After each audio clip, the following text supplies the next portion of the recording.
Can we just have confirmation, please? Thank you. Chairman, just to confirm we're live. Thank you very much. I will go to each member of the council to confirm that they can hear and be heard. This is a legal requirement for me to do so. Please verbally confirm that you are able to hear me, and I will confirm in response that I can hear you and, if possible, see you as well. Councillor Graham Andrews. Councillor Graham Andrews, I think he's put his apologies in, actually. He has, Chairman. Yes, thank you. Councillor Paul Andrews. Good morning, Chairman. Yes, I can see and hear you clearly. Thank you very much. Councillor Polly Andrews. Good morning. Yes, I can hear and see you, Chairman. I can hear and see you too. Thank you. Councillor Jenny Bartlett. Good morning, Chairman. I can see and hear you. Thank you. I can see and hear you too. Councillor Chris Bartram. Morning, Mr. Chairman. I can see you and hear you. I can see and hear you too. Councillor Christy Boulderson. Good morning, Chair. I can hear and see you. I can hear and see you too. Thank you. Councillor Dave Bolter. Good morning, Chair. I can hear and see you. I can hear and see you too. Thank you. Councillor Tracy Bowes. Good morning, all. I can see and hear you, Chair. And ditto for you. Thank you. Councillor Ellie Chance. Morning, Chair. I can hear and see you. Thanks. I can hear and see you too. Thank you. Councillor Pauline Crockett. Morning, Chairman. Yes, I can see and hear you. Thank you. I can see and hear you too. Councillor Gemma Davis. I can see and hear you, but my budgie has knocked my camera off, so I've got to go and find it. So I'll be back in video soon. Well, I can hear you at any rate. That's the main thing. Thank you. And tell your budgie to behave itself in the future. Councillor Barry Durkin. I can see you and I can hear you, Chairman. I can see and hear you too. Thank you. Councillor Tony Fagan. Good morning. I can see and hear you. Good morning to you as well. And I can see and hear you as well. Thank you. Councillor Elizabeth Foxton. Good morning, Chair. I can see and hear you. Thank you. Can see and hear you too. Thank you. Councillor Carol Gandy. Good morning, Chairman. I can see and hear you. I can see and hear you too. Councillor Kima Guthrie. Good morning, Chairman. I can see and hear you. Good morning, Vice Chairwoman. I can see and hear you too. Councillor John Hardwick. Good morning, Chairman. Yes, I can see and hear you. Good morning. I can see and hear you too. Councillor John Harrington. Good morning, Chairman. I can see and hear you. Thank you. I can see and hear you too. Thank you. Councillor Liz Harvey. Morning. I can see and hear you, Chairman. Good morning. I can see and hear you too. Thank you. Councillor Jenny Hewitt. Good morning. I can hear and see you, Chair. I can see and hear you too. Thank you. Councillor Kath Hay. Good morning, Chair. I can see and hear you. Thank you. Good morning. And I can see and hear you too. And I must apologise for not asking your permission to sit in your seat today. I hope you will forgive me. Councillor David Hitchener. I can see and hear you, Chairman. Thank you very much. I can see and hear you too. Councillor Philip Howells. Morning, Chairman. I can see and hear you. Good, I can see and hear you too. Councillor Helen Ianson. Hello, Mr. Chairman. I can see and I can hear you. Good, I can see and hear you too. Thank you. Councillor Terry James. I can see and hear you, Chairman. Good morning. Good morning. I can see and hear you too. I hope your car is comfortable. Councillor Peter Ginman. Good morning, Chairman. I can see and hear you. I can see and hear you too. Thank you. Councillor Tony Johnson. I can see and hear you, Chairman. Thank you. I can see and hear you too. Thank you very much. Councillor Graham Jones. I can see and hear you, Mr. Chairman. I can see and hear you too. Councillor Mike Jones. Good morning, Chairman. I can see and hear you. I can see and hear you too. Councillor Jim Kenyon. Is he appearing yet? Is his... Yeah, I'm here now, Chairman, and I can see you. You look wonderful. Flattery will get you nowhere, but thank you just the same. Councillor Jim Kenyon, I can see and hear you. Thank you. Councillor Jonathan Lester. Thank you, Chairman. Good morning, all. I can see and hear you. I can see and hear you too. Thank you. Councillor Trish Marsh. Thank you, Chairman. I can hear and see you. I can see and hear you too. Councillor Bob Matthews. Yeah, good morning, Chairman. I can see and hear you. Good morning. I can see and hear you too. Thank you. Councillor Mark Milmore. Good morning, Chair. I can see and hear you. Thank you. I can see and hear you too. Councillor Jeremy Milne. Good morning, Chair. I can see and hear you. Good morning. I can see and hear you too. Thank you. Councillor Felicity Norman. Good morning, everyone. I can see and hear you, Chair. Thank you. Thank you. I can see and hear you too. Councillor Roger Phillips. Good morning, Chairman. I can see and hear you. Good morning. I can see and hear you too. Thank you. Councillor Tim Price. Morning, Chairman. I can see and hear you. That's excellent. I can see and hear you too. Thank you. Councillor Paul Rowan. Morning, Chair. Morning, colleagues. I can see and hear you. I can see and hear you too. Thank you. Councillor Alan Selden. Yes, good morning, everyone. Clearly with sound and vision, Chairman. Thank you. Thank you very much. I can see you, hear you as well, loud and clear. Councillor Nigel Shaw. Good morning, Chair. I can hear and see you. Thank you. I can hear and see you too. Councillor Louis Stark. Morning, Chair. I can see and hear you. Thank you. I can see and hear you too. Councillor John Stone. Good morning, Chairman. I can see and hear you. I can see and hear you too. Thank you. Councillor David Summers. Good morning, all. I can see and hear you. Thank you. We can see and hear you too. Councillor Alyssa Swinglehurst. Good morning, Chair. I can hear and see you. I can hear and see you too. Thank you very much. Councillor Paul Simons. Loud and clear. Thank you, Chair. Thank you. I can see and hear you too. And now Councillor Kevin Tillett. Good morning, Chair. I can hear and see you. Thank you. I can hear and see you as well. Thank you. Councillor Diana Toynbee. Good morning, Chair. I can see you and hear you just. I'm sorry about this noise. Oh, thank you. Well, I can see and hear you too. Thank you. Councillor Ange Tyler. Good morning, Chair. I can see and hear you. Thank you. Thank you very much. Councillor Yolandi Watson. Good morning, Chair. Yes, I can hear you and I can see you. Thank you. Thank you. We can see and hear you as well. Councillor William Wilding. Good morning, Chair. Good morning, everyone. Yes, eyes, ears, brain, technology, all working. Excellent. Yes, I can hear and see you as well, thanks to technology. And that finishes the roll call. Can I check with Democratic Services if any members are in the waiting room and need to be admitted now? No, Chairman, we're full house. Thank you. Well, I would like to welcome everyone to today's virtual meeting. The Council is video and audio streaming this meeting live on the internet and making an official recording. The recording forms part of the public record of the meeting. Please note that it is a legal requirement that every member attending virtual meetings is able to hear and, where practicable, see and be heard and, where practicable, be seen by the other members in attendance and the public watching. So I ask that you please have your audio switched on, and where you are able to do so, you also have your video enabled. For virtual meetings, there are a number of additional points for members of the Council and officers to be aware of. All microphones, apart from mine, will be placed on mute at the start and during the meeting. Where a member has raised their virtual hand or raised a point of order, I will call on you to speak. Democratic Services will invite you to unmute your microphone to contribute to the debate. Where members exceed the time limit for speeches, their microphone will be placed on mute after a brief period of grace. Please be aware, members, that a clock will be used at this meeting to time member contributions to debates. The clock will be visible in the Zoom platform, and I think that should be visible to everybody quite plainly. When you wish to speak, please use the raise hand button. If you have updated your Zoom account, this will appear under the reactions button at the bottom of your screen. If you have not updated your account, the raise hand icon will be against your name in the participants list, which should be on the right of your screens. I would invite those members who have raised their hands to speak. Private chat has been enabled for this meeting.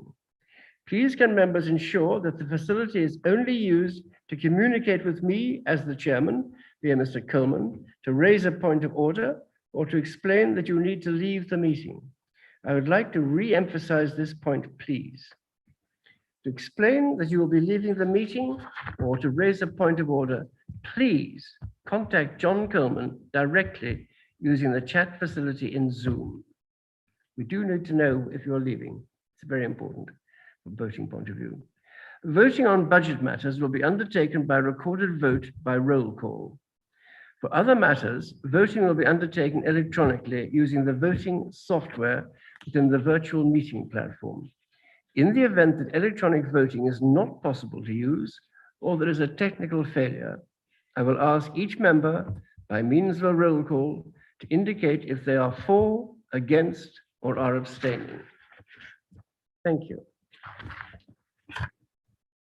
Item 1, apologies for absence. I have received apologies from Councillor Graham Andrews. Are there any other apologies? I think not. Item 2, declarations of interest. To receive declarations of interest in respect of Schedule 1, Schedule 2, or other interests from members in respect of items on this agenda. So we will now receive any declarations of interest by members in respect of items on this agenda. If any member does need to leave the meeting while an item is discussed, they will be placed in the virtual waiting room until that item has been concluded. Members who have declared an interest and withdrawn from the meeting will be readmitted once the item has been concluded. Do any members have any interests to declare?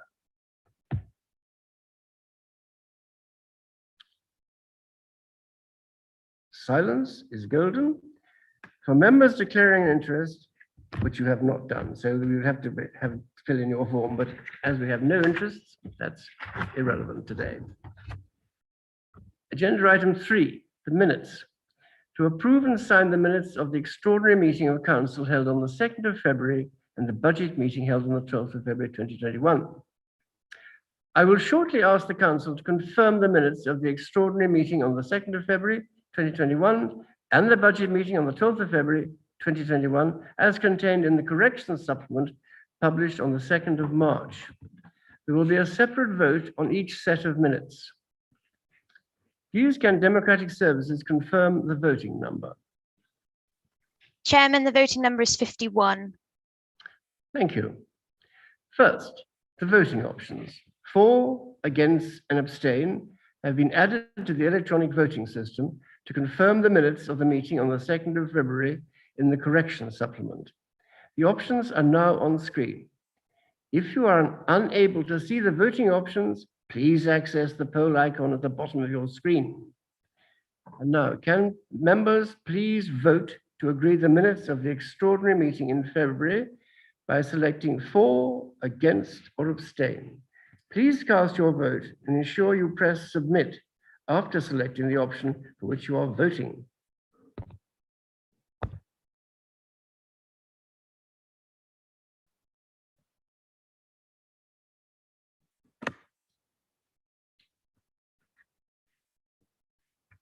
Are all votes in? I believe they are. And can the monitoring officer declare the results, please? There are 50 votes for and 1 abstention, so the minutes are approved.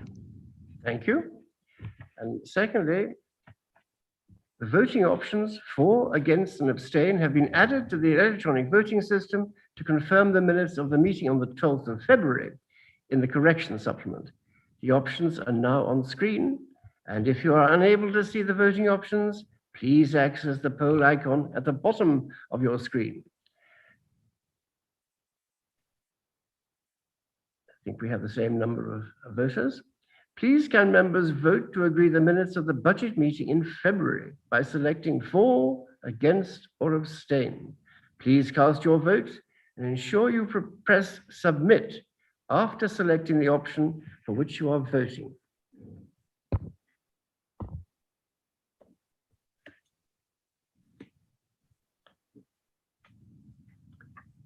Are all votes in? And then can the monitoring officer declare the results? There are 50 votes for and 1 abstention, so the minutes are approved. Thank you very much. We come to agenda item 4, Chairman and Chief Executive's announcements. The schedule of emergency decisions has been provided under this item. And for myself, I continue to hear very good reports of the truly excellent vaccination program in Herefordshire. Congratulations and thanks to all those involved in this very efficient, cheerful, and well-run program.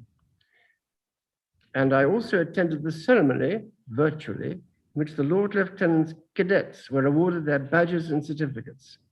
I was very impressed by the enthusiasm, smartness, and dedication of all the cadets picked from Army, Navy, and Air Force cadet units. The cadet forces are great youth organizations and give first-class instruction and training in many spheres, including the Duke of Edinburgh's award. Our new Lord Lieutenant gave well-deserved praise and encouragement to all concerned, from the cadets themselves to all involved in their management and training. Deputy Chief Executives, do you have any announcements you wish to make? Thank you. I remind members that questions are not usually permitted under this item. And if members have any questions, please can they email the Deputy Chief Executives. Thank you. Item 5, questions from members of the public. There have been 9 questions submitted under this item. The questions and responses have been published as a supplement. A supplementary question must relate to the original question raised and must not take the form of a statement. Supplementary questions are limited to 1 minute in length. If the question is likely to exceed 1 minute or takes the form of a statement, the virtual participant's microphone will be placed on mute and it will be requested that the question is put immediately. Chairman, forgive the interruption. Yes? Councillor Lester is looking to raise a point of order. Yes, Councillor Lester, what is your point of order? And have you got a confirmation of it from the our Constitution? Councillor Lester?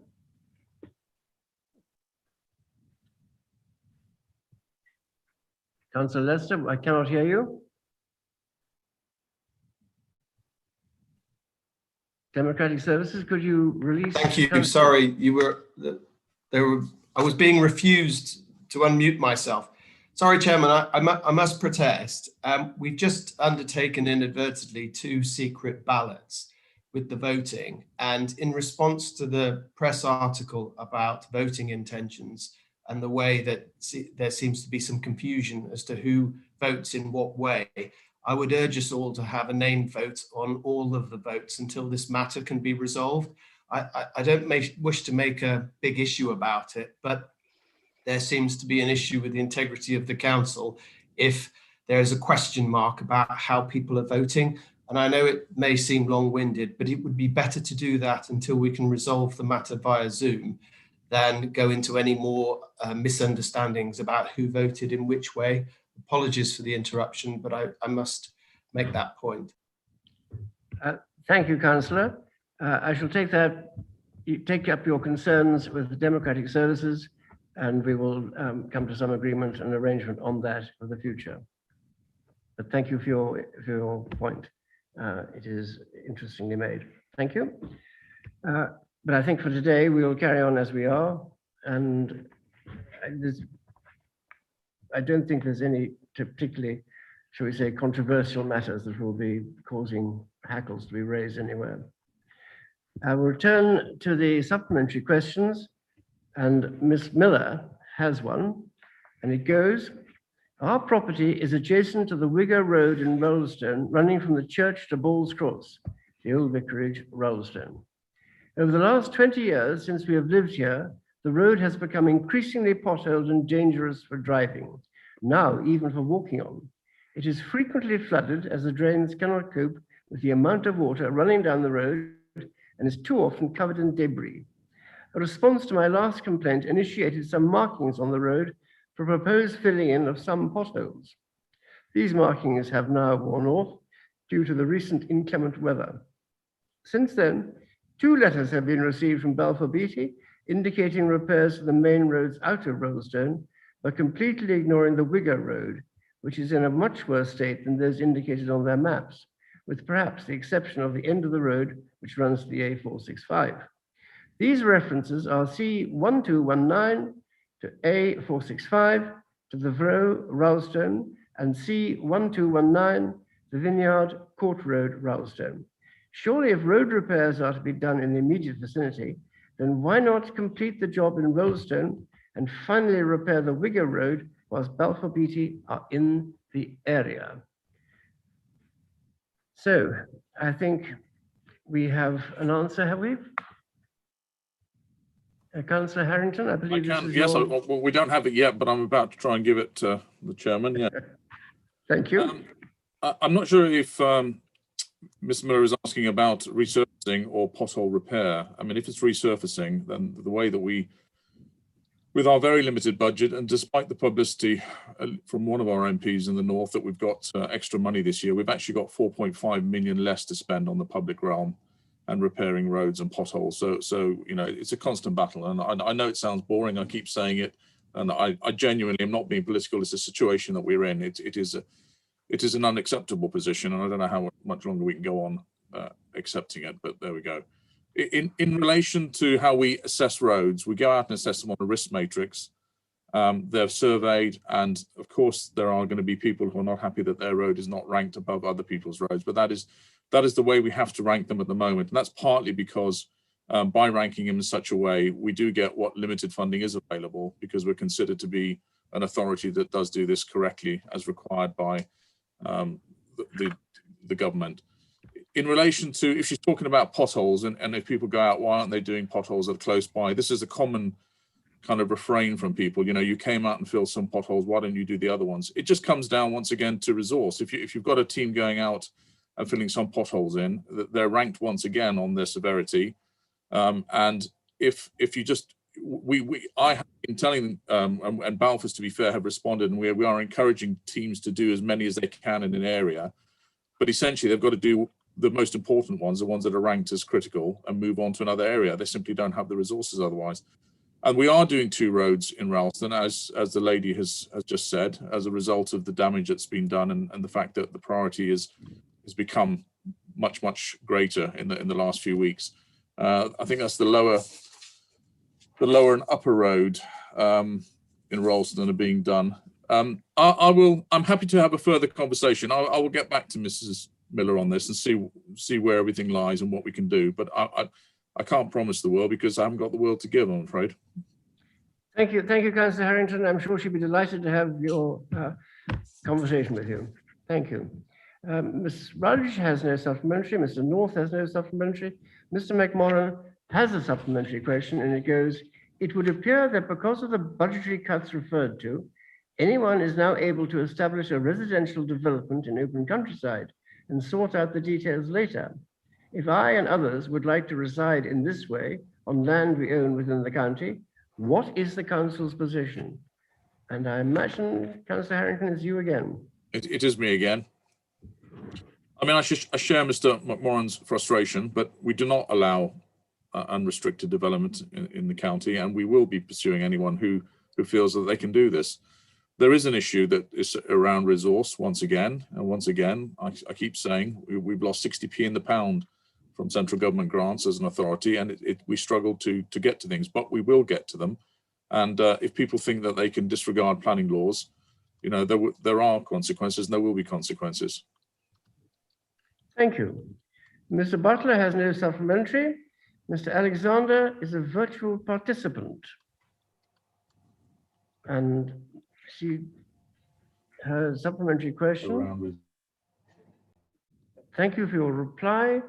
I'm delighted to learn the current frequency of rubbish collection cannot be reduced for at least the next 2 years, though it sounds that the service could be cut once the contract ends. My concern also focuses on fly tipping.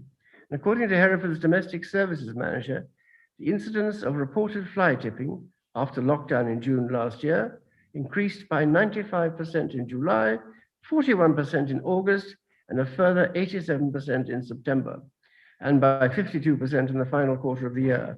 And unfortunately, has increased at a faster rate still this January. Ms. Alexander's coming into the meeting now. She's coming into, is she? Ms. Alexander's in the meeting now. Oh, right. She's going to do, right. You need You need to ask Mr. Miller, Mr. Alexander now. Right. Mrs. Alexander, do you want to carry on with your own question? Is Mrs. Alexander there? Yep. And by 52% in the final quarter of the year. And unfortunately, has increased at a faster rate still this January. Mrs. Alexander, I can't see you at the moment. Right. She's going to do. Right. Mr. Alexander, could I ask that you please mute your YouTube feed? Mrs. Alexander. Yeah. We'll just carry on with, as you can't hear her at the moment. This is a health-threatening blight in the countryside and provides a breeding ground for rats. Can you hear me? I can hear you now, yes? Okay, thank you. My question really concerns the attraction, the making Hereford City. Can I just finish off the written question? Okay, yeah, of course. How does this environmentally sensitive council propose to eliminate the causes of and the dangers from this illegal dumping? Is that the substance of your question? That was not my question, it was my wife's question.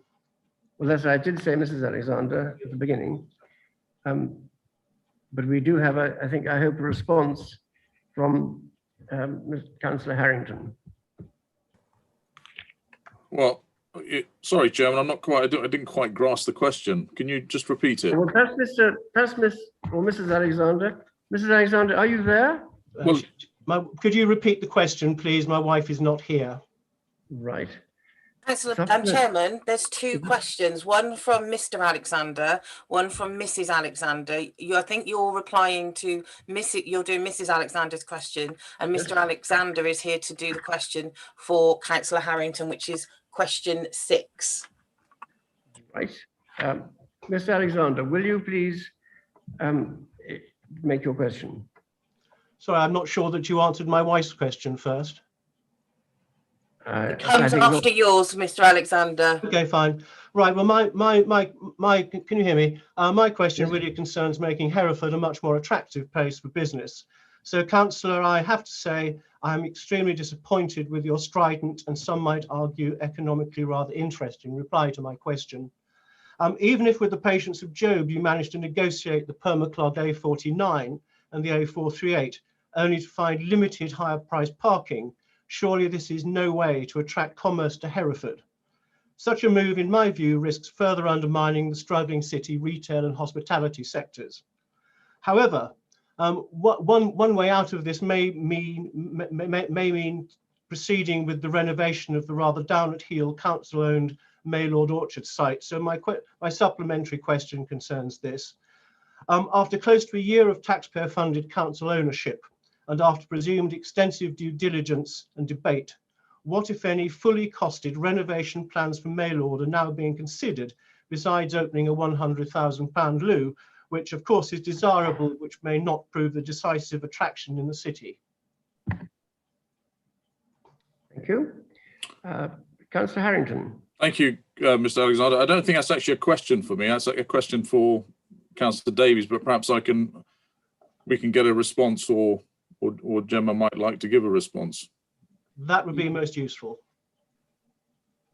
Yeah, thank you for that question. There's been much speculation about Maylords. Interestingly, one of the main things that is, well, for me, which is the most exciting, is that we have only 2 units that are vacant at the moment, which shows the influx of small independent units that are coming into there and are really creating a difference. That includes arts, culture within that sector, so really bringing a new lease of life. Interestingly, timely is your question. We have undertaken to do a review of Maylord to come up with a strategy so that people are able to see exactly what the longer term plans are for Maylord. And I'm expecting that plan to be with us by around about May this year. But it's fair to say that the focus will be on independent, it will be on social value, it will be around things such as the town investment plan, which says about the use of educational skills training and culture all within one area. So so far it's been very successful. Thank you. Now, is it Councillor Harrington or yourself, Councillor Davies, who's going to take on Mrs. Alexander's question. Mrs. Alexander's, but I'm really sorry, Chair. I couldn't hear it because I kept on hearing two different settings. So I don't know if the response could either be put online or said again. Thanks, Jen. I can read it again. Thank you for your reply. I am delighted to learn the current frequency of rubbish collection cannot be reduced for at least the next 2 years, though it sounds that the service could be cut once the contract ends. My concern also focuses on fly tipping, and according to Hereford's domestic services manager, the incidence of reported fly tipping after lockdown in June last year increased by 95% in July, 41% in August, and a further 87% in September, and by 52% in the final quarter of the year, and unfortunately has increased at a faster rate still this January. This is a health-threatening blight in the countryside and provides a breeding ground for rats. How does this environmentally sensitive council propose to eliminate the causes of and the dangers from this illegal dumping? Now, Thank you for the question, Mrs. Alexander. I'll have to query a couple of things around this because the figures that you've got quoted here aren't the figures that have been reported on. And I double checked just a minute ago to see, but they don't correlate with the figures that I've got. And I'm not sure who the domestic services manager is as well, because I don't know who that person is. So I could do with some clarification if we could get that around where these figures have come from. It is absolutely scandalous that fly tipping happens. And I would much prefer us to be looking at the causes of fly tipping. One of the most significant issues we have in the council is the years of austerity has absolutely decimated our anti-social behaviour team. And it means now that we only have a couple of people that are able to go out and do enforcement. So I've been speaking with some like-minded councillors cross-party around not just fly tipping, but littering. And we're looking at bringing together a group to look at how can we rejuvenate the littering policy. And then alongside that, what kind of enforcement can we do against things such as fly tipping? It's disgusting that it still happens. But my understanding from some of the cases, or most of the cases of fly tipping, is that it's the same people doing it time and time again, and it tends to be the people that are advertising saying we can clear up your back garden for you, and then get rid of it, and then they just throw it into fields. So those are the things that we need to look at, but I'm more than happy to bring back any answers around that to the General Scrutiny Committee. Thank you. That would be useful. Then we come to Mr. Howard. Supplementary question. Thank you for the answer detailing the development cost of the Ross Enterprise Park as an outcome of circa 46,000 per job, 46,000 pounds that is, per job, or 1.35 million pounds per acre of developable land. Can you please provide the benchmark figure in the same terms of outcome value per job that is considered cost effective by the council for the project to proceed? Thank you. And would this be the leader or perhaps Councillor Harvey? No, it's me, Councillor Bowen. The original question was directed to me as Cabinet Member. Me. And I'm very happy to get Mr. Harwood a written answer to that question. And can you please circulate that to all councillors as well, please? Thank you very much indeed. And then we have Ms. Miller, Planning Enforcement's Tedstone Delamere, and we have a virtual participant, I believe. Infrastructure and Transport. Ms. Miller.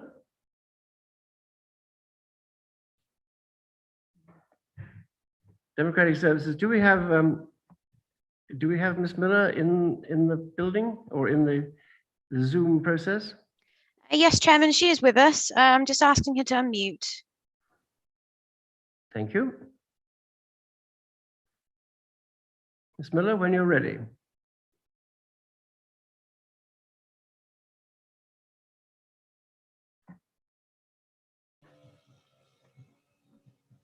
Jen, are you able to unmute Ms. Miller for her?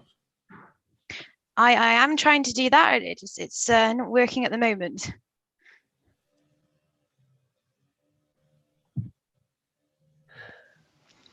Ms. Miller, your mute button will be in the bottom left-hand corner of your screen. If you can click on the microphone, if there's a red line through it, it means you're currently muted.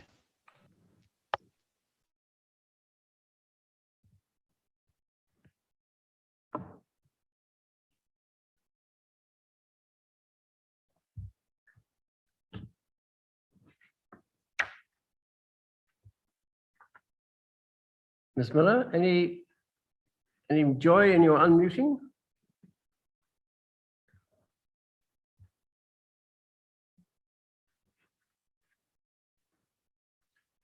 Well, I think if you can't unmute yourself, perhaps you should send your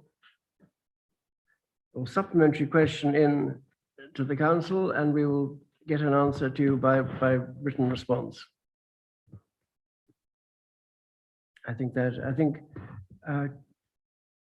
monitoring officer, I think that is probably the best way forward, is it not?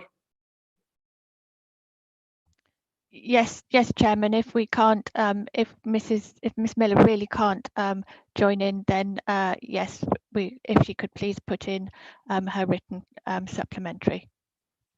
Thank you, Ms. Miller. I hope you heard that, and I'm afraid we must desert you now to carry on with the meeting. But send in your supplementary question, and you will have a written response to it, as will all the councillors. Thank you.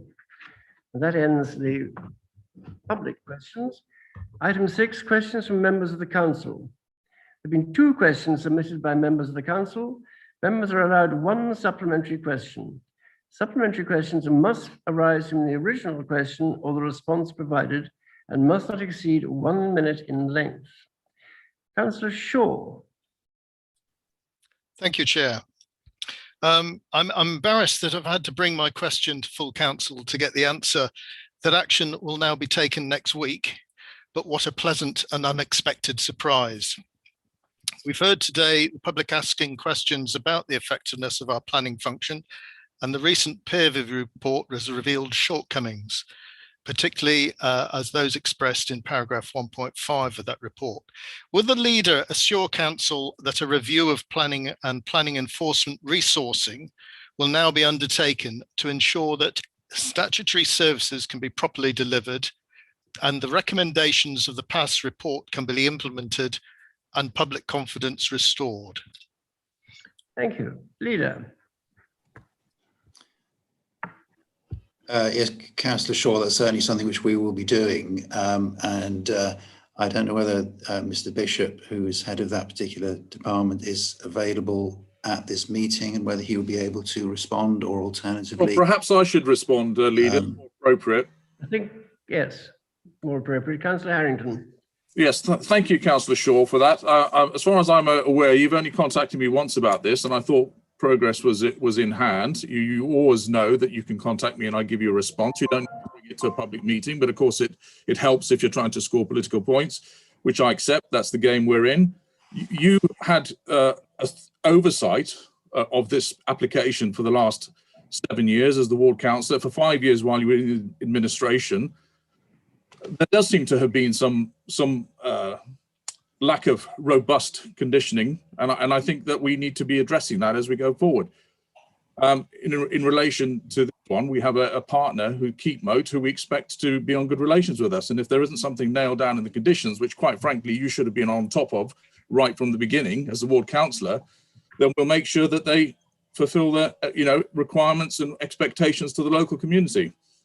In relation to funding and PAS, I would love to have more money. If you could write or show me the letters you've written to your MP asking to return funding to us, we'll be able to better handle things like statutory duties, which we're just about hanging on to doing as best we can. Unfortunately, as you well know, parts of enforcement are discretionary.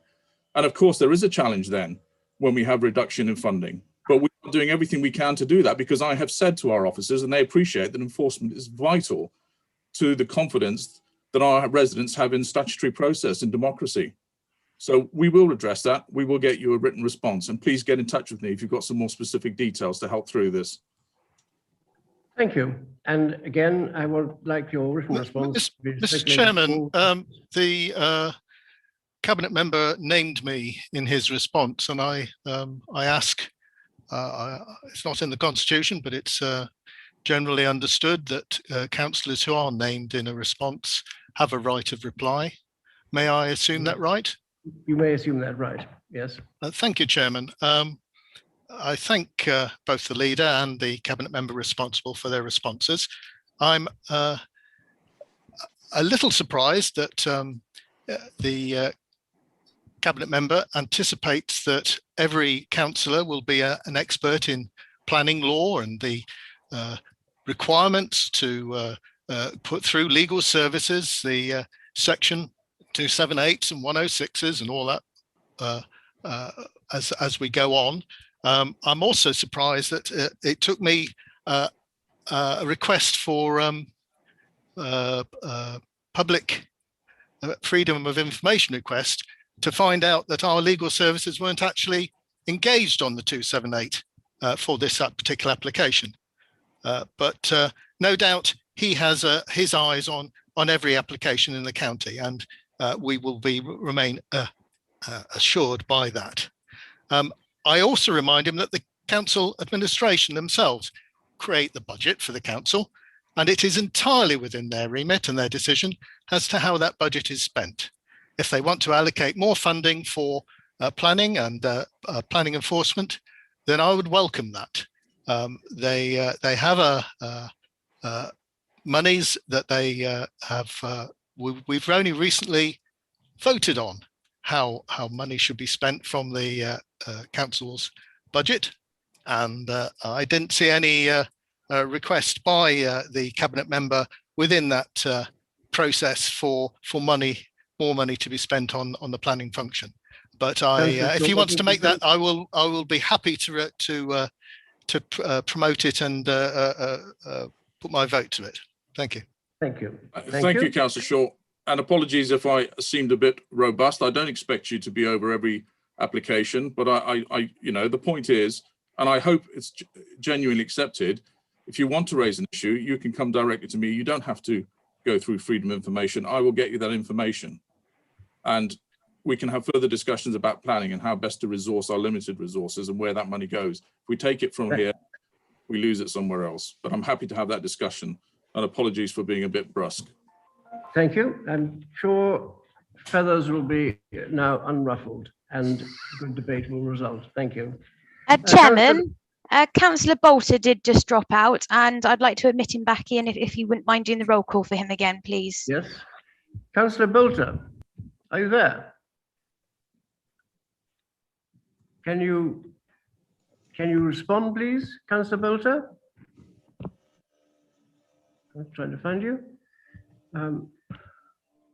Councillor Bolter, can you see or hear me? Has he dropped out again, I wonder? No, I'm here. Bolter. Thank you. I can see and hear you. Thank you very much. Slight issue with the wireless connection this end. Sorry about that. Thank you. I can see and hear you too. Thank you. Councillor Balderson, you have a supplementary?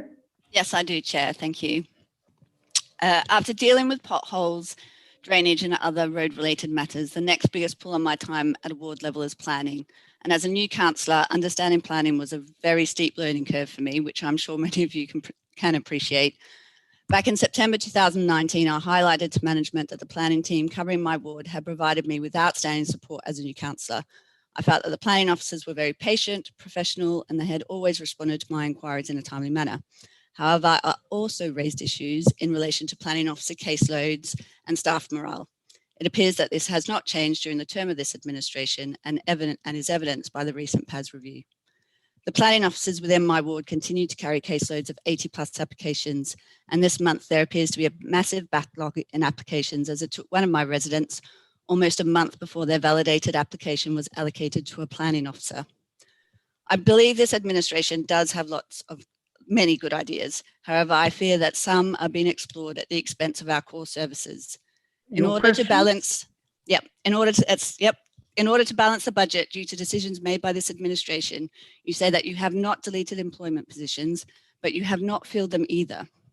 I believe this employment freeze is having an adverse impact on the delivery of planning services and enforcement within my ward. Even though planning is a regulatory function, I understand it makes more money than its full cost base. If this is indeed the case, I would like to better understand why vacant planning officer and enforcement officer posts are not and cannot be filled. Thank you, Chair. We did get to the question eventually. Councillor Harrington.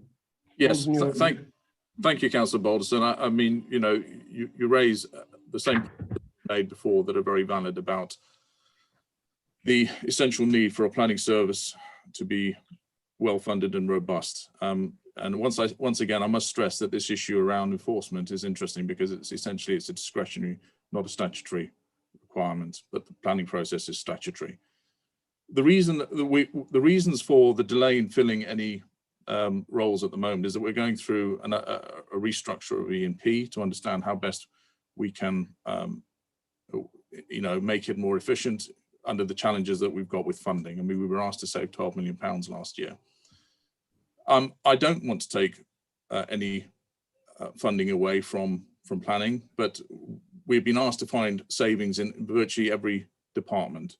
And what we need to do is to understand how we can make savings or how we can make efficiencies. The issue you raised particularly about the fact that planning does make money is a good one, but just because a service makes money doesn't mean you don't expect to take that money and put it into the coffers. You know, a service still has to be efficient. In relation to the 80+ cases, that's something that I'm conscious that our officers, our senior officers are very concerned about. And one of the interesting things about the PAS review is they said that is that is about the same throughout the entire country. And I know it's going to sound like me harping on once again, but you can't take £62 million out of budgets a year to local councils and lose 300 odd officers across the council since 2010 and not expect there to be challenges. But we are doing what we can, and we will try and make sure we support our superb officers, many young officers and very good senior officers, to make sure we carry on with the best service possible. I'm happy to have further conversations about that with you. Thank you. That's very helpful. No further questions.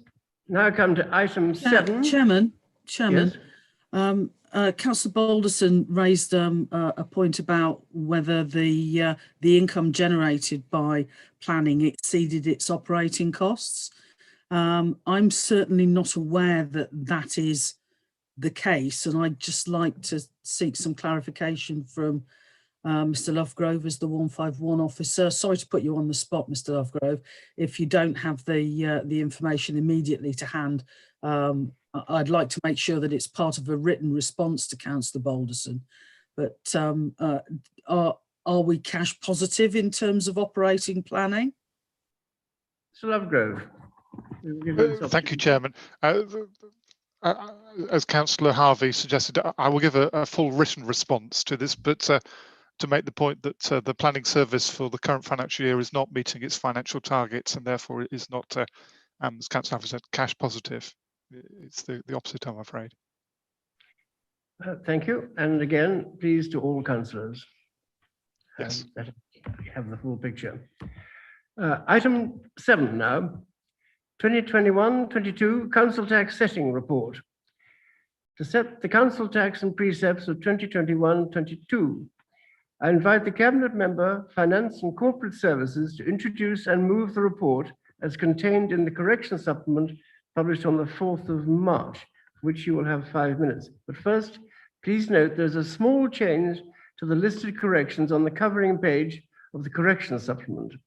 The column in Appendix 1 has been updated to show the percentage change from 2020 to 21 to 2021-22.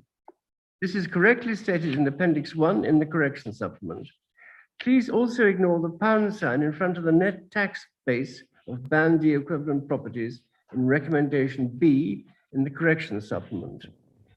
And Councillor Harvey, I presume. Chairman, before Councillor Harvey starts, Councillor Bolter is back with us again. Can we do the roll call for him, please? Yes, indeed. Councillor Bolter, are you there? Councillor Bolter, I can neither see nor hear you so far. Councillor Bolter, if you unmute. Councillor Bolter, will you please unmute? I have done, Chair. Thank you. I can see and hear you. Sorry about this. Hopefully you're solved now. Thank you very much. Good. Thank you. Yes, I can see and hear you, so all is well. Thank you. Councillor Harvey, do you have a seconder for your motion, for your report? Yes, thank you, Chairman. It's the Leader of the Council, Councillor Hitchin. Thank you. And Leader, would you like to speak now or at the end of the debate? Yes, I'll speak after Councillor Harvey. Right, thank you. Councillor Harvey, 5 minutes. Thank you, Chairman. Herefordshire Council is the billing authority for the collection of council and also collects council tax. And this report seeks to approve the council tax amounts for each category of dwelling in Herefordshire, including precepts collected on behalf of West Mercia Police, Hereford and Worcester Fire and Rescue Authority, and Herefordshire Town and City and Parish Councils for the financial year 2021-22. Herefordshire Council has approved a council tax increase of 4.99%, inclusive of a 3% adult care precept, above the rate of council tax for 2021-22 at its meeting on the 12th of February 2021. The council's Band D council tax for 2021-22 therefore becomes set at £1,652.30. Parish precepts for 2021-22 are attached at Appendix 1 to the report. They total £4,883,501, amounting to an average Band D council tax charge of £71.44. This represents an average increase across the parish councils of 2.3% over 2020-21. I'd like to take a moment to congratulate parishes who've been so active in their communities over the last lockdown year. The role of the parish council is often underestimated. In these COVID times, many parish councils have gone the extra mile to support their communities and to provide additional funding to volunteer groups working with people isolated and in lockdown. I'd also like to congratulate those parishes who've used this budgeting round to provide themselves with the funding and resources necessary to strengthen their local roles and to broaden the activities and services they plan to undertake on behalf of their residents in the coming year. West Mercia Police and Crime Commissioner is seeking a precept of £16,418,240 from Herefordshire towards the cost of policing the county in 2021. That equates to a contribution of £240.19 for a Band D property and is an increase of 6.66% over 2020. The Hereford and Worcester Fire and Rescue Authority is seeking a precept of £5,993,072 from Herefordshire towards the cost of delivering a fire and rescue service to the county in 2021. That equates to a contribution of £87.68 for a Band D property and is an increase of 1.97% over the precept in 2020. The detailed council tax calculations are set out in paragraph 8 and in the detailed appendices to the report. And I'd like to take this opportunity to draw members' attention to section B of the recommendations and to highlight the fact that our council tax base, our net council tax base, has actually dropped for this year. So that is actually meaning that the council tax that needs to be collected is being spread over a fewer number of households than was the case last year. That has in fact meant that some parishes who weren't aware or hadn't factored the drop in council tax base for their parish areas into their calculations when calculating their precept may find that the percentage increases of their parish precepts appear to be higher than they had expected them to be when they set them. But if that is the case, that's why, because there are actually fewer households against which the total sum of money that they say they need is going to have to be spread. With that, I'll keep it short. all the decisions have been made by the various precepting authorities. This is a formal process, and I I recommend the report to council and look forward to the debate. Thank you, Councillor Harvey. Leader, do you wish to have your say now? Yes, I'll have my say now, if I may, Chairman. I don't have an awful lot to say. I commend this report to council. There's already been a debate about the council tax, so I hope that we won't be discussing the actual amount of that, because that's already been approved. And I note Councillor Harvey's comments about the variables of parish councils. I noted that one of the parishes that I attend their meetings, that the rate has gone down for them, and that's a consequence of considerable building having been put up in their particular parish. So I think things go up and down. A negative figure for increase doesn't necessarily mean that parish is spending less money. It's just maybe a reflection of the amount of building which they have.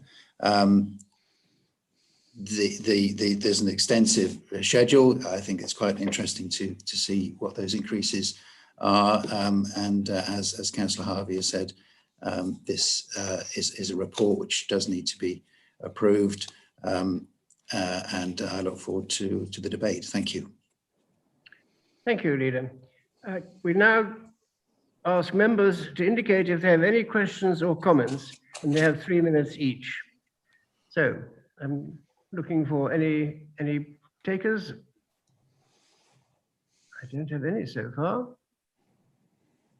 Does anyone want to either question or make a comment? Thank you, Chairman. I've indicated to speak. It's a technicality, really. My understanding, that this isn't a motion really for debate. This is our statutory duty to set a council tax so as we can deliver public services. I want to clarify with the 151 officer the particular position regarding myself and my colleagues who serve on the Hereford and Worcester Fire and Rescue Service. We think this is pretty straightforward, but in the past, do you need us to declare an interest? Because obviously we have set a budget. We are requesting the preset increase. Do we need to declare any sort of interest at this time? Thank you, Councillor Phillips. Mr. Lovegrove, I think this should be you. I think it's Thank you, Chairman. It's my understanding you don't, but I think that's more of a question for the monitoring officer, because the meeting is being asked today to set the precept, which enables me and my team to send the bills out rather than actually debating what's actually in the bill. That's right. Monitoring officer, can you give us a technical response, please? Yes. Any payment or liability to pay council tax does not create a disclosable pecuniary interest, and hence being a council taxpayer does not mean that you need a dispensation to take part in the business of setting the council tax or precept or local arrangements for council tax. Does that answer your question, Councillor Phillips? It does, and it slightly differs from previous 151 officers, so I'm very grateful for your clarity. That will be a reassurance to myself and other colleagues. Yes, that is very reassuring. Thank you. I now have Councillor Hewitt, Councillor Marsh, and Councillor Shaw in that order. So Councillor Hewitt, please, 3 minutes. Thank you very much, Chair, and apologies to all you very experienced councillors out there who probably know the answer to this, but there are 2 questions. One is, because we have such a rurally spread out county, does any rural sparsity grant subsidise the police service or the fire and rescue service? So that's the first question. And the other thing, I was interested to see the big difference in precepts in the lists that we were given, and the acknowledgement that it meant that sometimes, work had been done in the past. But do we share the good work that parish councillors are doing in other wards? Because I'm very interested to see what parish councils in other wards may have been able to do in order to encourage better and better practice. And I think that this might be a good initiative if it doesn't already happen. So there's my 2 questions. Thank you. Councillor Harvey. Oh, thank you, Councillor Hewitt. I'll take the second one first. Sharing best practice. I mean, one of the things that we've been doing since we came into administration was reaching out to parishes and looking to build stronger relationships with the network of parishes that we have across the county. We hold parish forums a number of times a year, and the opportunity to share best practice is there. I know that certain particular things, particularly things like the excellent work that's being done with community groups that are and parishes that are managing drainage and ditching, is being captured and shared so that other parishes can learn from the evolving best practice and ways in which those parish councils and community groups are organising themselves to be able to respond quickly, and also to make sure that their drainage and ditching systems are in good condition to help report any problems on. But that's just one example. So yes, I mean, we're very keen to do more of that. Councillor Bartlett is providing support to Cabinet on parish liaison, and any suggestions that any ward members got of good practice, good examples, or things that are going on in their parishes that they think ought to be brought to wider attention, please do let Councillor Bartlett know, and we'll try and weave it into the parish liaison meetings that go on. I'm afraid I don't know the answer to your question about whether rural sparsity grants are provided to the emergency services. What we get provided with here is the net amount that needs to go on their precepts. Whether there are any grants that they take into account, as we do, before coming up with that precept figure, that would be in their accounts. But I would expect that information to be on the Police and Crime Commissioner's website and on the website for the Fire and Rescue Authority. So it may be that you can find the answer out there. Thank you, Councillor. Chairman, I can, as chairman of the Hereford and Worcester Fire Authority and as a representative on the Rural Delivery Grant Task Force, I can tell you that the Fire Authority does receive a rural grant of approximately £100,000. And of course, Herefordshire Council receives a rural delivery grant of 5.2 million in this financial year. The police commissioner doesn't. The police commissioner doesn't, because he receives his funding via the Home Office in a different matrix. Indeed. Thank you. Councillor Marsh. Thank you. Today is our annual opportunity to look at what residents will be contributing to local public services this coming year. And for 21-22, an average Band D household will contribute just over £2,000 for Herefordshire Council, parish, police and fire services. On average, as Councillor Harvey said, just 71% will be for their own parish council, which is under £1.40 a week for the place each of us live in. And to be truthful, the place we've spent pretty much the last year in. So in a year when Herefordshire Council, despite levying the biggest increase possible, has had to find the biggest ever cuts to our finances, the contributions of parishes to the fabric of our public life are more important than ever. They're great value, and I'd be delighted if parishes were even more ambitious for their areas. Parish precepts make up less than 3.5% of the total tax bill, and even the highest parish precept is well under 10%. Parishes are crucial players who know their areas intimately and can respond to their needs, with wide freedoms to act to make a difference.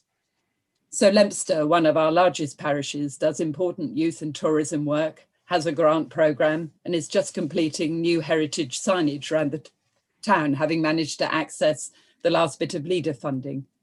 Monkland, with under 100 homes, still charges under £2 a week, uses that well and complements it with a massive volunteer time and expertise. Parish councils spend money in and for their parishes. They're locally accountable with public meetings, and any of you watching will be able to attend and ask questions at the moment without even leaving your sofas. They're not capped, so they can respond flexibly to local needs. Despite all these strengths, at the moment, many of our parish councils have vacant places into which they can co-opt people who can make a real difference. So please, dear public, consider dropping in soon on your parish council to see how they're using local funds and bring your ideas. I know money is tight at the moment, but this spend makes such a practical difference to all of us and our life together. 3 cheers for parishes. Long may we work well with them and long may they prosper. Thank you. Thank you, Councillor Marsh. We now have Councillor Shaw, followed by Councillor Crockett. Thank you, Chair. I'll be brief. I very much applaud Councillor Marsh's comments as she's made them. I note with some interest Bromyard Town Council precept is now the highest ban charge in the county. Accepting that they do wonderful things in Bromyard, I would urge, because I know there are vacancies on that town council, I'd urge the members of the public who might be interested to volunteer as parish council members, and in particular to go along and ask questions of the town council when it comes to the rate setting and the accounts. I'm not aware, and Councillor Harvey or the 1-5 officer might be aware, I know that only larger councils are subject to external audits, but do we know if that audit includes a value for money statement? I'm particularly aware of our own council's audit, which does, but I'm not aware whether parish councils do. Thank you. Thank you, Councillor Shaw. I don't think that, does it require an answer now, or I think that's probably one for the. I'd be happy to get a written answer at some time if somebody knows. Well, I think that would be the best way forward. There's a very specific set of criteria against which parish councils are audited, and that's set out in the contract that's let every 3 years for the external audit contracts for parish councils. It is very limited in what it covers. You know, I've certainly experienced that in terms of actually raising issues of concern to do with the audit of parish accounts.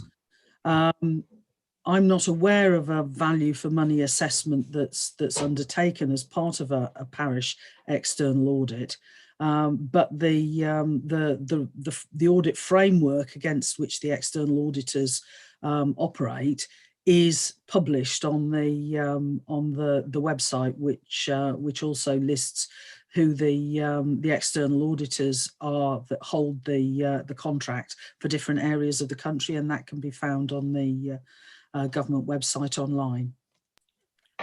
Thank Councillor Harvey. Does that answer your question, do you think? Or do you want to defer? Do you need? No, that's absolutely fine. Thank you, Councillor Harvey. Thank you for that. Thank you, Councillor Crockett, followed by Councillor Davis. Thank you, Chairman. This is just really a notice of accuracy on the correction statement on Appendix 4. I think there's one too many digits after the 21-22 line. If the officer would like to have a look at that, that would be good. Thank you. I think perhaps you might have a written response on that. We had a chance to look at it and decide what is right and what is wrong. Thank you. Councillor Davis.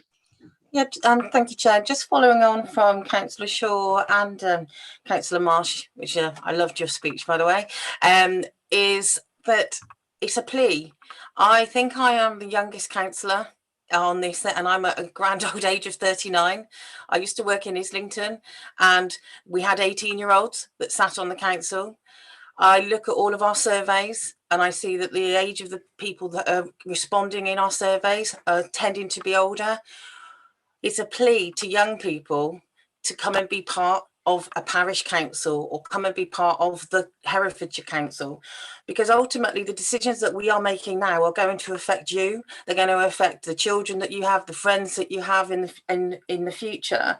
And I've stood with many of you on demonstrations on a whole raft of different matters, so I know the passion's there.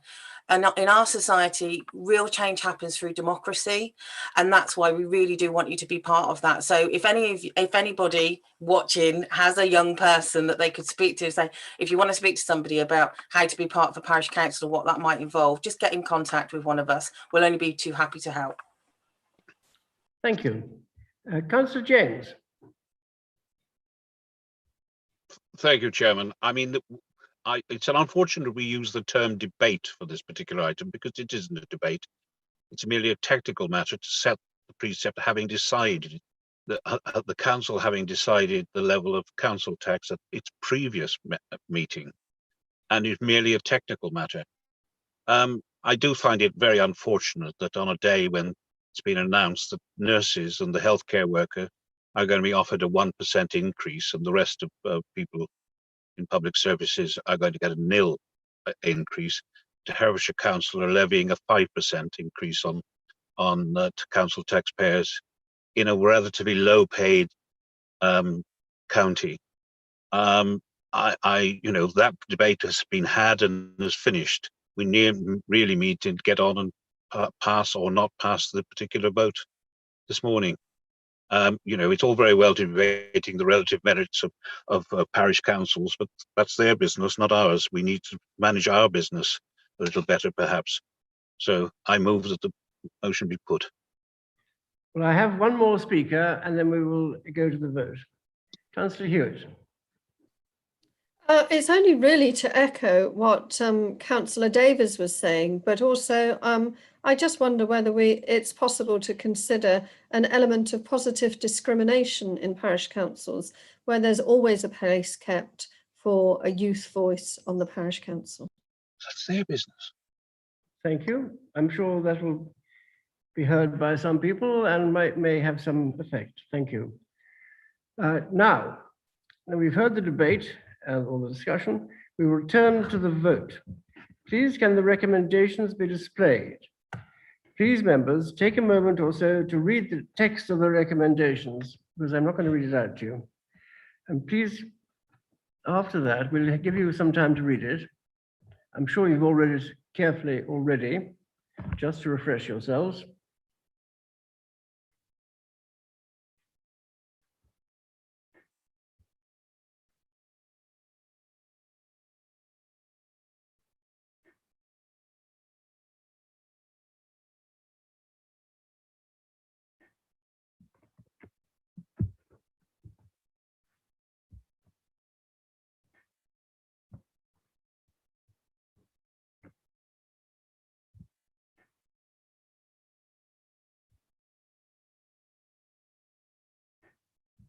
Does anyone need more time to read this?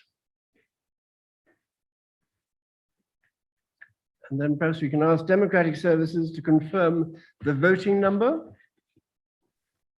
Chairman, the voting number is 51. Thank you. And the monitoring officer will now conduct the recorded vote. I shall call out the names of all members present and request that they clearly state whether they are for or against or abstaining from voting. Councillor Paul Andrews. For. Councillor Polly Andrews. Against. Councillor Bartlett. For. Councillor Bartram. Against. Councillor Balderson. For. Councillor Boulter. For. Councillor Bowen. For. Councillor Bowes. For. Councillor Chowns. Councillor Chowns. For. Is that Councillor Chowns for? For. Thank you. Can you not hear me? I couldn't hear you. I've now recorded it as 4. Councillor Crockett. 4. 4. Councillor Davis. 4. Councillor Durkin. Against. Councillor Fagin. 4. Councillor Foxton. 4. Councillor Gandy. 4. Councillor Guthrie. 4. Councillor Hardwick. 4. Councillor Harrington. 4. Councillor Harvey. 4. Councillor Hewitt. 4. Councillor Hay. 4. Councillor Hitchener. 4. Councillor Howells. Against. Councillor Ianson. 4. Councillor James. Against. Councillor Ginman. 4. Councillor Johnson. Against. Councillor Graham Jones. 4. Sorry, was that 4, Councillor Graham Jones? Yes. 4. Councillor Mike Jones. Against. Councillor Kenyon. Against. Councillor Lester. 4. Councillor Marsh. 4. Councillor Matthews. Against. Councillor Millmore. Against. Councillor Milne. 4. Councillor Norman. 4. Councillor Phillips. 4. Councillor Price. Against. Councillor Roan. 4. Councillor Selden. 4. Councillor Shaw. 4. Councillor Stark. Against. Councillor Stone. 4. Councillor Summers. 4. Councillor Swinglehurst. 4. Councillor Simons. Against. Councillor Tillett. Against. Have you sent it? Councillor Toynbee. There's only one bit I want to. You've used, I appreciate. Councillor Toynbee. Sorry, I was hearing somebody speaking. Councillor Toynbee. 4. Councillor Tyler. 4. Councillor Watson. 4. Councillor Wilding. 4. Thank you. I'll now just check the votes with my colleagues.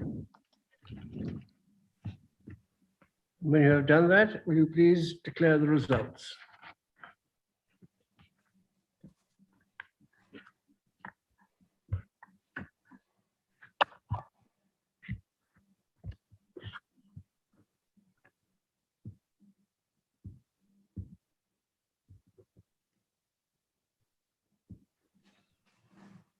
The votes are for 37, against 14, abstain 0. Thank you very much. The council tax setting report is approved. And thank you. And we now go to item 8, the leader's report. To receive a report from the leader on the activities of the executive, the cabinet, since the meeting of council on the 11th of December 2020. Members are reminded that they may ask questions upon this report, but there will be no debate on matters contained in it. Questions should be concise and to the point, and please try to avoid repeating points already covered. I invite the leader to present the report and to respond to any questions arising. And I repeat, questions. 5 minutes, leader.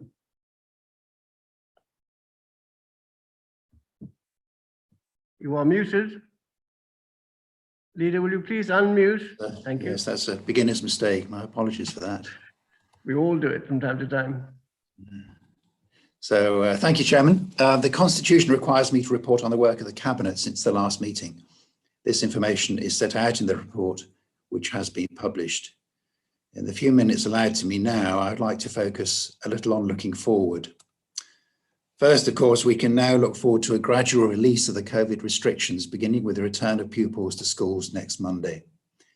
In this context, I wanted to give credit to all the teachers who have worked so hard during this time, keeping schools open to educate key workers' children.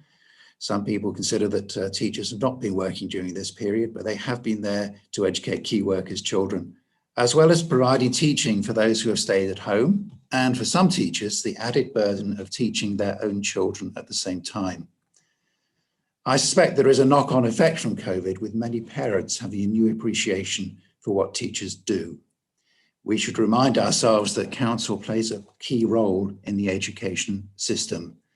This is all too often forgotten. Schools and pupils will face issues in education as children readapt to the school environment. I'm confident that most will not be harmed or held back by the last 12 months, but some will be, and it is those who the council must be particularly concerned to support. Secondly, whilst responding to the COVID crisis has been a significant priority for a lot of council activity, the council and officers have not lost sight of the need to work on the delivery of our county plan. On the forward plan, we have work on the delivery of the Hereford Transport Strategy, the capital investment strategy for schools which specialise in high quality, sustainable specialist accommodation with special educational needs, a careers strategy, a housing strategy, and a communication strategy for the period 2020 to 2024, to mention just a few. The most recent addition to the forward plan is a proposal for the transfer of the town hall to a third sector community organisation. More on this development over the coming months. During the next few months, there will also be a focus on achieving better value from the BBLP contract. Action has already started on this with the proposed award of the building maintenance, small works and cleaning contract to Hoople. This is going through the corporate process at the moment. The Scrutiny Committee has been asked to consider preparing a report on drains, floods and highways.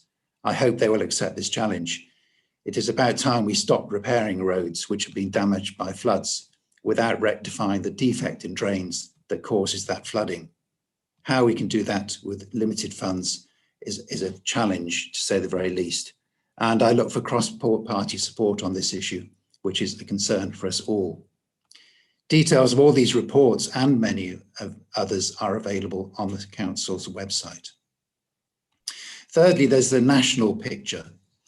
The council has already received significant funding from central government, not only to pay the immediate costs of COVID, but also to help us and county businesses in the recovery. In his budget, the Chancellor has made further promises of finance to councils, partly through what is being called the Levelling Up Fund, which I note is going to come direct to councils.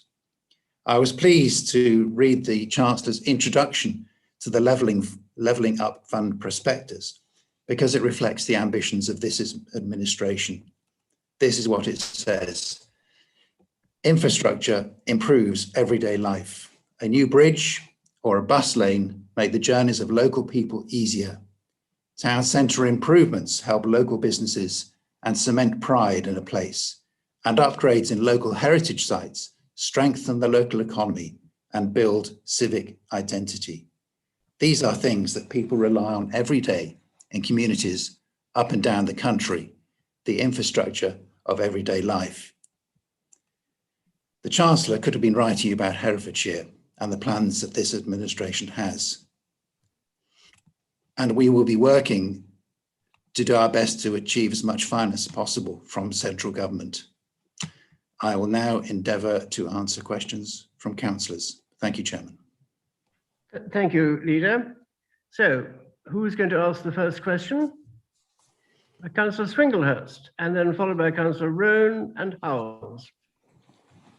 Thank you, Chairman. Thank you, Leader.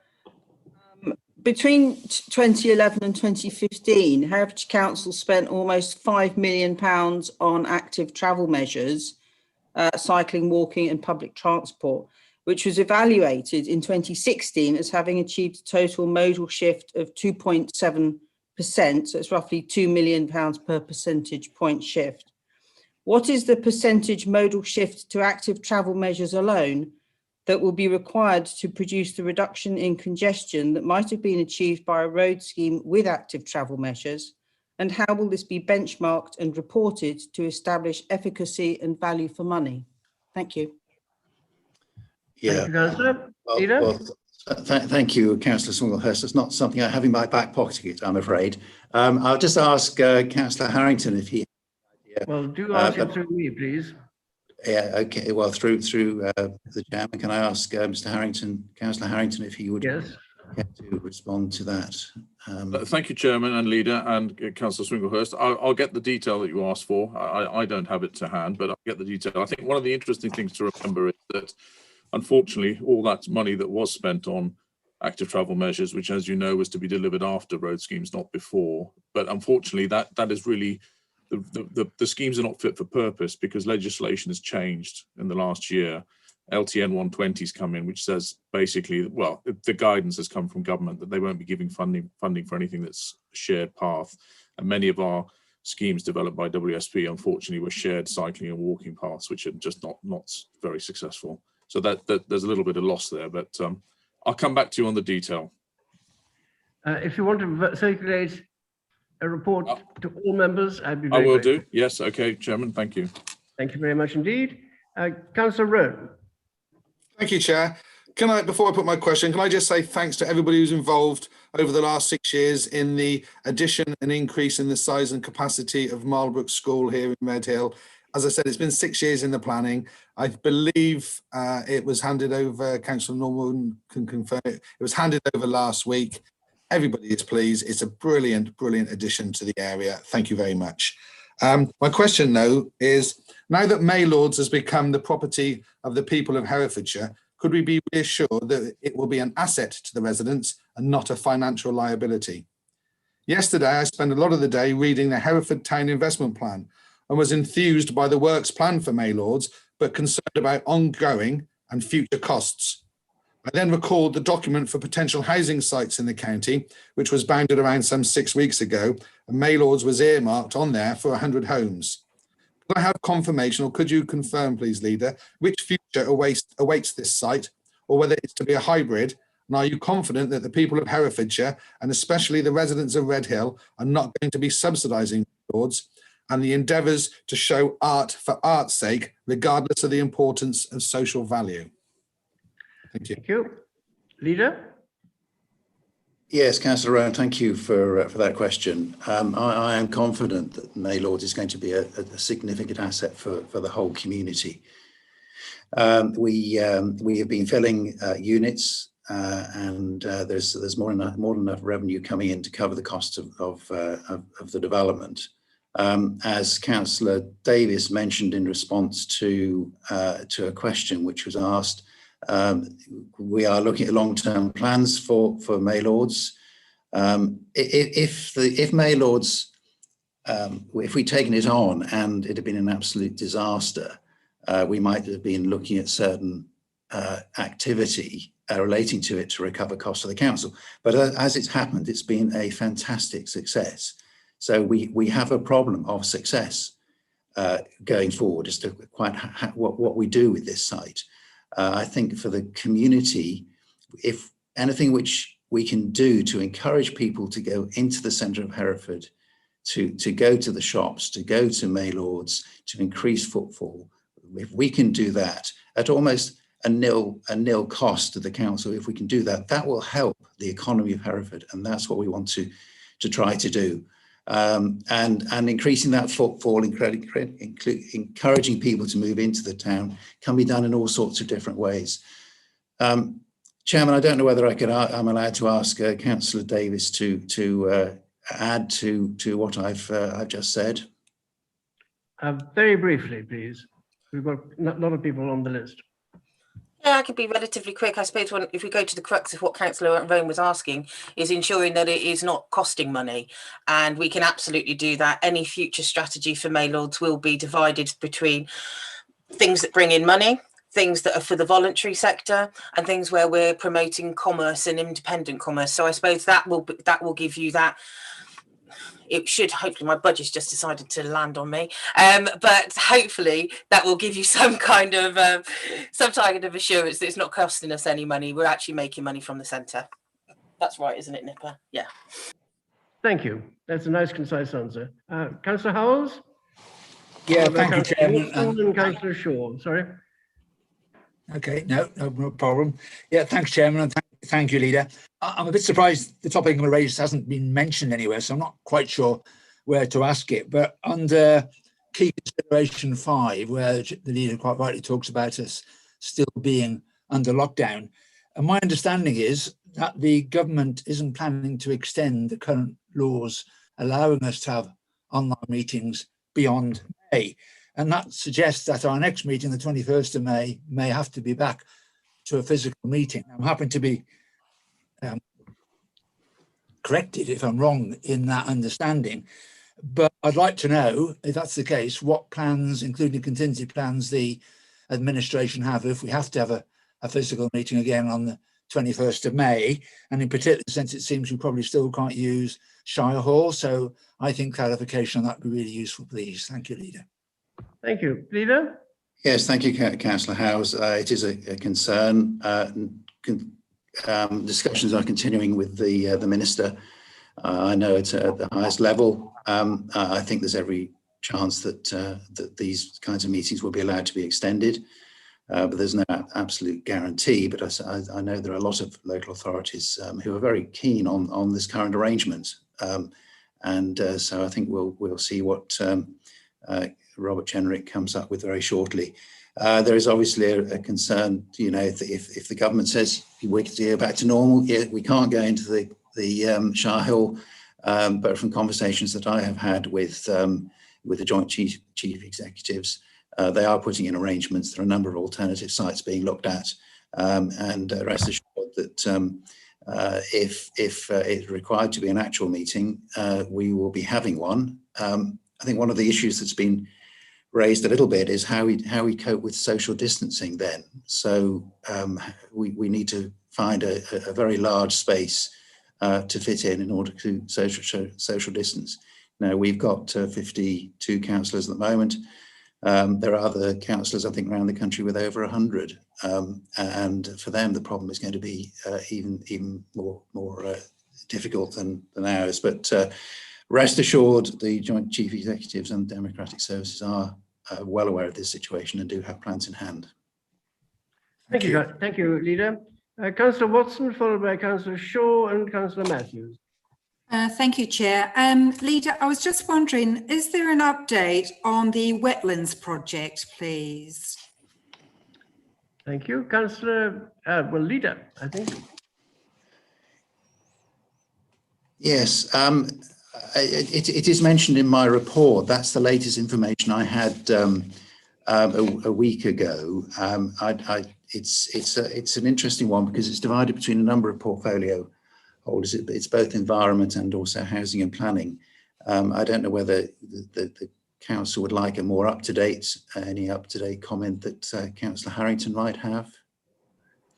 Possibly a written response put out fairly swiftly would be very useful with the very latest information on that. I think it does affect a lot of this, lot of Herefordshire, particularly the north. Yeah. Yes, yes. Councillor Shaw, followed by Councillor Matthews and Councillor Guthrie.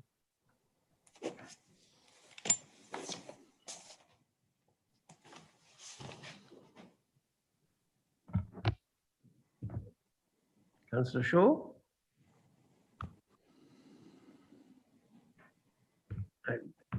Councillor Shaw, are you around? Have you disappeared? Well, we've come back to Councillor Shaw, I think. Is he still in the meeting? Chair, it might be his headset that might be switched No, on. he's not in the meeting. Oh, there he is. Yes. Councillor Shaw, are you here? Chair, can you hear me now? I can hear you now, yes. Sorry, my headset has obviously decided that it had had enough of the shouting. Can I refer the chair to the leader to page 88, paragraph 29 of his report, which I thank him for. Provision of children's centre services in Bromyard. I welcome the temporary extension of contract for Bromyard Reach area to the Hope Centre, and I look forward to hearing further analysis as it will be provided regarding the benefits and risks of different options for the future delivery of children's centre services. I seek assurance from the leader that this will be from a recognised independent third party. Leader? Could you refresh which page this was? Sorry, Leader, page 88. It's the very last paragraph of the decision and purpose report. It may be that the Cabinet Member for Children and Families might be able to assist you, but I just wondered, there is a provision for a further analysis, and I'm anxious that that should be done by an independent, recognised third party. Yes, I'm not aware at the moment that we have agreed to have an independent. That matter is in the delegated report. Thank you. Right. Well, I wonder whether Councillor Norman has an update on that. I will allow Councillor Norman to have her input. Thank you, Chair. Thank you, Chair. Can you hear me all right? Yes. Right. Okay. So thank you for that.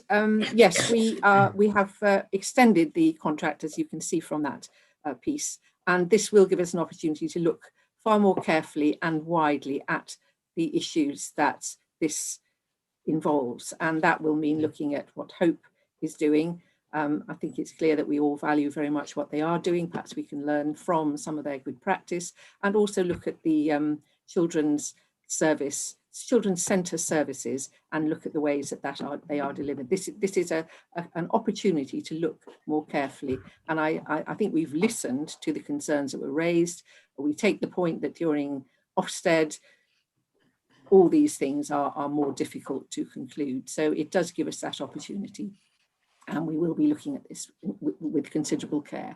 Whether it'll be an independent review, I cannot say at this point, but we certainly want to look at it clearly and learn lessons from it and get the best outcome for our children. Thank you. I do actually have a copy of the report in front of me. I wonder if Councillor, you could let me know which paragraph in the report it refers to having an independent survey. The report did not refer to an independent survey. It merely referred to a future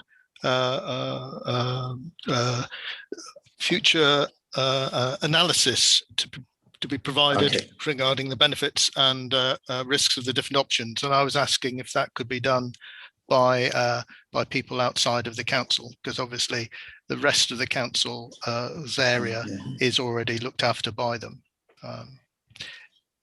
Really, to ensure that the thing is independent and not biased in any way. Yes, I have a meeting, I think, with the people who run Hope House. It's not Hope Scott House. This is the other one, isn't it? I have a meeting with the organisers, I think, with Councillor Norman, and I think this might be the sort of thing where the new chief executive might have a look at this and then make a recommendation as to whether he thinks something independent is required or whether matters can be resolved best within the council. It's always better, I think, if we can resolve things satisfactorily within the council rather than incurring the cost of going out to independent experts. Mr. Chairman, who's speaking? Councillor Gandy, sorry. As Chair of Children's Scrutiny, we've certainly put into our work programme to look at the provision of early services to all from all children's centres, because we recognise that there are good and bad in all, and there are lessons to be learnt. And so that doesn't obviously fulfil what Councillor Shaw is asking for, but we are certainly going to look in the very short time at children's centres and what they are delivering within their communities. Thank you. Councillor Guthrie, followed by Councillor Wilding and Councillor Hewitt. Chairman, you had me next on the list. Sorry, Councillor Matthews, I do apologise. Yes, you're quite right. Thank you, Chairman. Leader, page 73. May I refer to the, you refer in there, Leader, to about the Cabinet, and you recognise the need and importance of a second river crossing in the city, which we all heartily support, which you're well aware of that. And you go on to say that you've been working with partners, including local MPs, to fund and to develop these proposals. Can you tell us if the feedback is positive and you're making progress? And secondly, if I may, Chairman, very quickly, go on to the Hereford Council joint membership of the West Midlands Rail Executive. We've been working there, and I'm probably the Cabinet Member for Infrastructure. Can you tell us, is there any progress being made there? And does he anticipate we'll get improved rail services in Hereford in the near future? I think, Leader. Yeah, Councillor Matthews, I think in respect of the second question, I might have to ask Councillor Harrington, because I think he is a more regular attender at those meetings than I am. To get discussions with the MPs, they are regular conversations we are having. It's early days to know exactly how we're going to move forward on this. The Greater Prosperity Fund, which I was mentioning, was it the Levelling Up Fund, does refer in there to river bridges. So I'm looking forward to a positive response from the Chancellor for funding our own project. So now, do you wish Councillor Harrington to have a brief word? Yes, thank you, Chairman and Leader and Councillor Matthews. Obviously, the West Midlands Rail Executive is a representative body. It has been very helpful. We don't always get the best deal in Hereford, as you know, from the big rail projects. You know, they tend to be centred around Birmingham, and we get consideration at a later, or I would say at a sort of stretch. But they have been pushing our case, particularly in making, dualling the lines from Ledbury to Hereford. And they have also been helping us with some seed funding money for the Pontrilas station. So we are getting their support, even though that's on a different line, supported us on that. And I think it's valuable being part of the organisation. Thank you. Councillor Guthrie, followed by Councillor Wilding, Hewitt, Lester, Hay and Stone, in that order. Thank you, Chairman, and thank you, Leader, for your report. I would like to ask a question on point number 11 of your report. Since the recent heavy rain and flooding event has subsided, unfortunately, there are still many ongoing surface water flooding problems on Herefordshire roads. Indeed, I have already alerted the Cabinet Member of floods on roads in my ward, which are causing problems for my constituents who have been waiting a long time and still are waiting for these situations to be resolved. My concern is that many members will have similar situations in their wards too. As the lead local flood authority responsible for coordinating flood management activities, what action is the council taking to solve ongoing surface water floods on roads which are having a detrimental impact on residents, hazardous for road users and damaging the highway? Thank you. Thank you, Councillor Guthrie. Leader. Yes, Councillor Guthrie, a very good question. Something which concerns my ward, just like everybody else. I have 2 or 3 situations where this is happening. And like you, I'm sure we try to engage with Balfour Beatty to get them to come out and deal with things. And it is incredibly frustrating for us all. There is a limited pot of money. My main one of my significant concerns is about the drains, and where you have a drain under a road which has failed, and then you get flooding and they repair the surface of the road, and then the drain is not repaired. We need to be solving the reason why, the cause for these problems. And that seems to require more engineering resource, it requires more money. And this is where I'm hoping the Scrutiny Committee can have a look at this and try to work out how on earth we solve this problem. I just don't think we're going to get £100 million, which is required from the government. So how are we going to deal with these problems? What can we do? Bearing in mind that we're just not going to be, I just don't think we are ever going to be getting this money. So how can we work together to solve, I mean, I'm really, to be honest, I don't know quite what we're going to do. So we just need to work together to find out. There is a limited pot of money, and we keep putting more money into it, and it just gets washed away. So I wish I could give you a positive answer. We need to work together to see what we can do to solve this. There are problems of climate change. There are problems of water coming off the fields more quickly because of modern farming methods. And there's a history of the road network not being properly maintained and money being deprived. As Councillor Harrington said, money in the past has just not been sufficient to continue even the maintenance of our roads. So I cannot give you an answer which says, yes, we're going to do this, this and this, because there is a limited pot of money. Thank you, Leader. Councillor Wilding, followed by Councillor Hewitt. Thank you, Chair. And thank you, Leader, for your report. I note that at the start of it, you thanked the teachers for all they're doing during this period.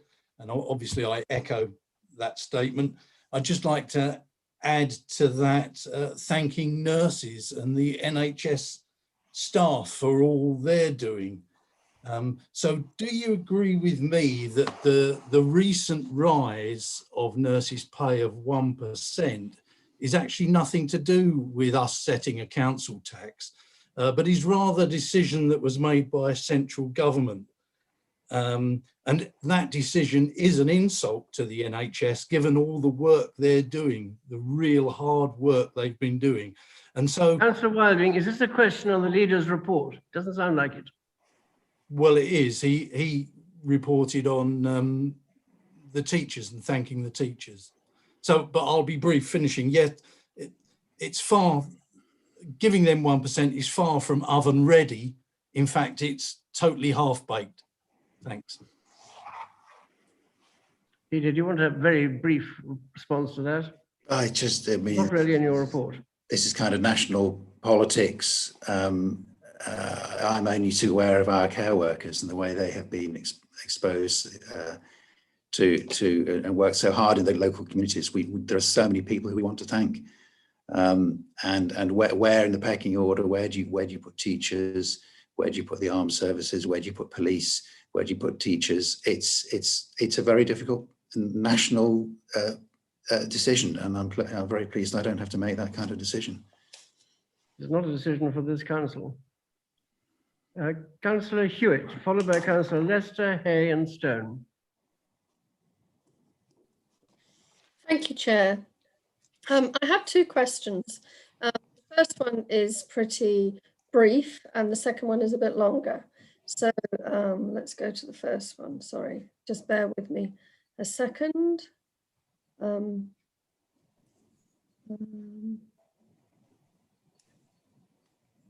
Okay.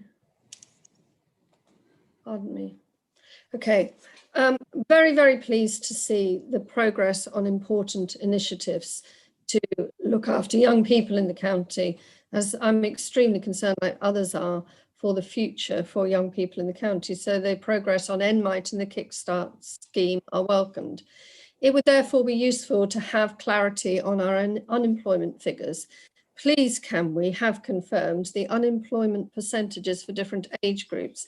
And can we have a ward by ward breakdown of figures updated at timely intervals, please? So that's the first question. The second question is, I welcome the intention to procure or re-procure an advocacy service, But in our age, the most destructive force for a democracy is unrecognised and structural silencing. The dominant hegemony, the stakeholders with the most resourced and the loudest voices, tend always to drown out the voice of the least resourced.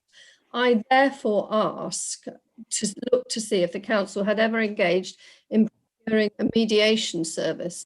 And I came across one undated document, which infuriates me, no dates on documents, name of service, disagreement resolution and mediation service. I've no way of knowing whether we ever did or are currently procuring such a service. In summary, the goal of the advocate is to speak up for and defend the needs and rights of one person or one side of a dispute. The goal of mediation is to create an environment where both sides can cooperate in a resolution that accounts for the needs and rights of everyone on both sides of the dispute. Triaging such an interface could easily be provided at no cost by the independent panelist. It would negotiate the confusion and What is your question, please, Councillor? clumsily negotiated interface between complaint, mediation and advocacy. So can I ask the executive to look at the value of a broader, more robust procurement, please? Leader?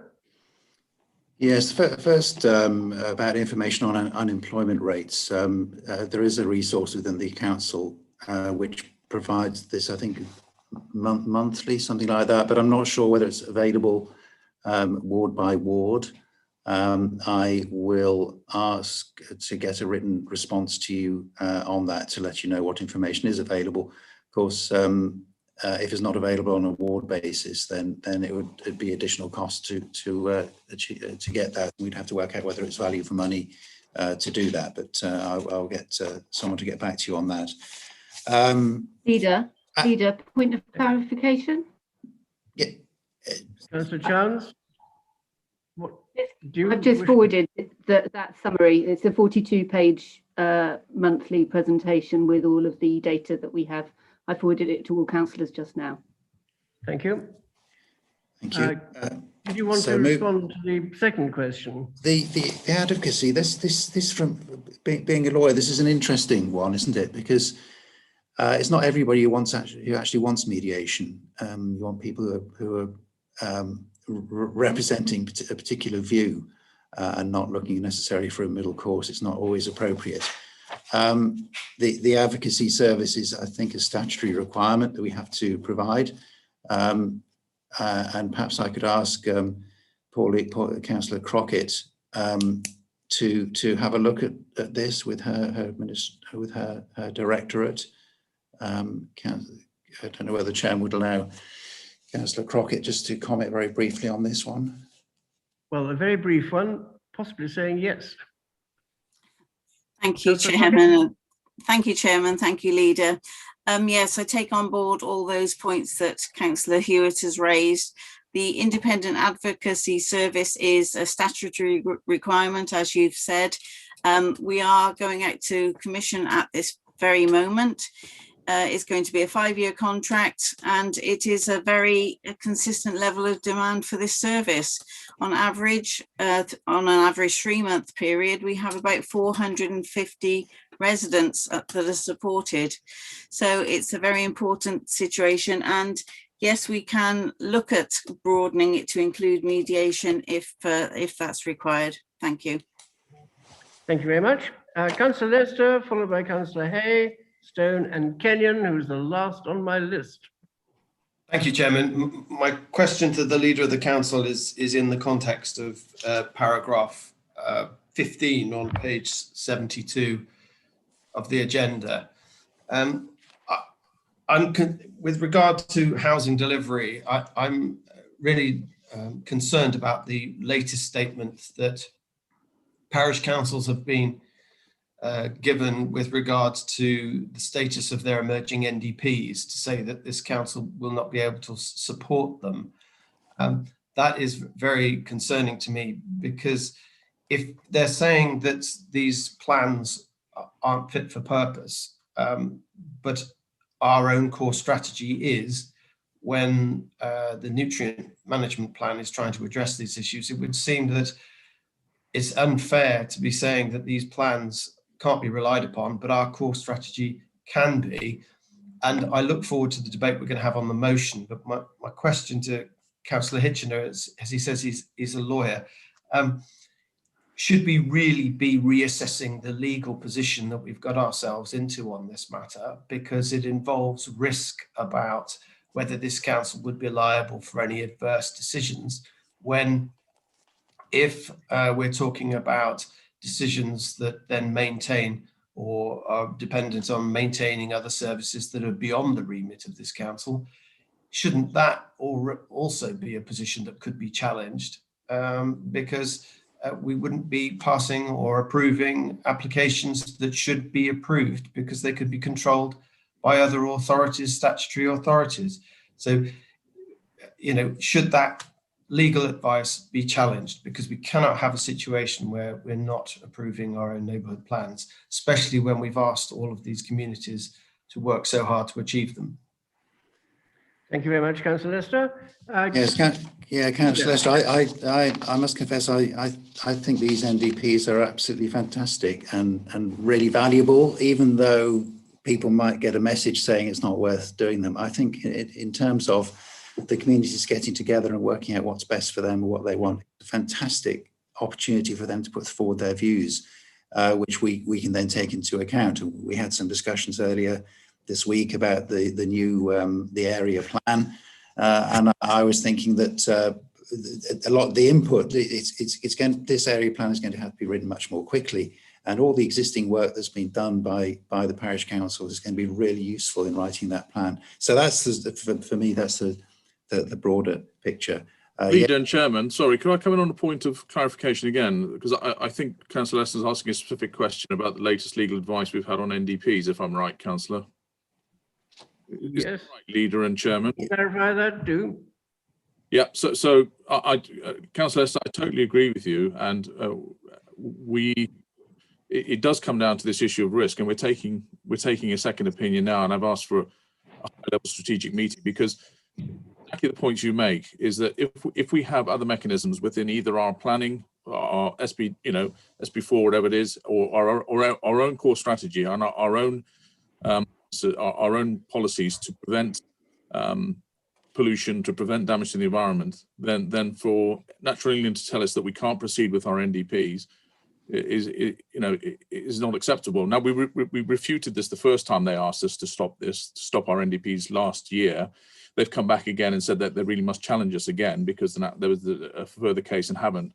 We've taken a temporary position that we will wait, but we're not going to prevent progression of those plans, and we're not going to prevent the referendums taking place. I think there's only one, which is Breedenbury actually, but there's lots of others reaching section 16, regulation 14 and 16. But it's whether we can adopt them or not. And I totally take your point. At some point, we very, very soon, we are as a county council are going to have to decide what risk we take, because we cannot be in this situation for much longer when the conditions are outside of our control, and we are not getting the support, and we're not getting statutory agencies to the table, or even DEFRA to act. So we will just have to consider, and that is happening. And I will keep all group leaders informed on that, and appreciate your feedback on that. Councillor Harrington, I'm sorry to butt in on this, but I don't. Candy, please ask first. Sorry, if I could just comment on what Councillor Harrington's just said about Natural England, because my understanding is completely different. One of my parish councillors has an email from Natural England basically saying that they have at no time said to Herefordshire Council that there should be a moratorium on housing regarding the River Lug pollution catchment area. They have stated quite clearly that it is a decision that's been taken by Herefordshire Council and not by Natural England, and they have never. Thank you, Councillor Gandy. I appreciate that. I appreciate that interpretation of Natural England's. It's a matter of semantics, to be honest. And they're being, if I'm being honest, they're being disingenuous. They've asked us to always have 5 tests, and if those 5 tests can't be met, then they're telling us that they will not support us in giving permissions, which means the risk comes to us. It is a moratorium in effect, if not in name. And Natural England are being slightly disingenuous, but I can have a further discussion about that with you. Quite happy to make that clear. I think we need... I'll send a briefing note out to all councillors. Councillor Harrington. We need clarity for the whole I will send a county on that. It is time to send one out to everyone. I'll make sure that's done next week. Every single Thank you county. very much. I need their support if we're to take this risk. Thank you. Councillor Hay, followed by Councillor Stone and Kenyon. Thank you, Chair. I really welcome the very positive news from the leader that the asset transfer of the town hall is now on the forward plan. It's an opportunity for a valuable asset in the city to be managed by a third sector community organisation. Can I ask the leader if he can confirm that the long-term future and viability of the town hall will be assured with essential maintenance work being undertaken as a matter of urgency? Thank you. Leader. Yes, I think on this one, the reference to essential maintenance work, I would hesitate to make a commitment to that without actually having all the information about what that actually involves. So perhaps I can leave it that I'll get a response to you on that, so you can have a clear understanding as to what work is going to be carried out, unless Councillor Davis actually has that information to hand and is able to give that undertaking now. I suggest possibly that might be a better one for a written response to all councillors. I'm sure every one of us is interested in that. Thank you. Councillor Stone, followed by Councillor Kenyon. Thank you, Chairman. Leader, my question is similar to Councillor Guthrie's. In paragraph 11 in your report, you refer to the effects of Storm Christoph and subsequent flooding. The C1055 in Kimbolton and Hamnish was closed due to flooding for over 2 weeks over the Christmas period, and has been closed now for over a month since the recent storms. This is causing long diversions and great inconvenience to local residents, including farmers who are trying to move livestock around and do their lambing. Please will you support our efforts to press Balfour Beatty to reopen the C1055 road and repair the drainage sooner rather than later. This problem occurred 12 months ago. We thought the road was put right, and it's happened all over again. So, Leader, any support to rectify this situation so that the road is open for local residents and for the whole farming community in the area would be most welcome. Thank you very much. Thank you. Leader.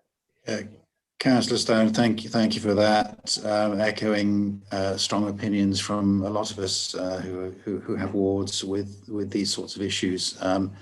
I will ask Balfour Beatty to report to you as soon as possible on where your particular road is in the programme.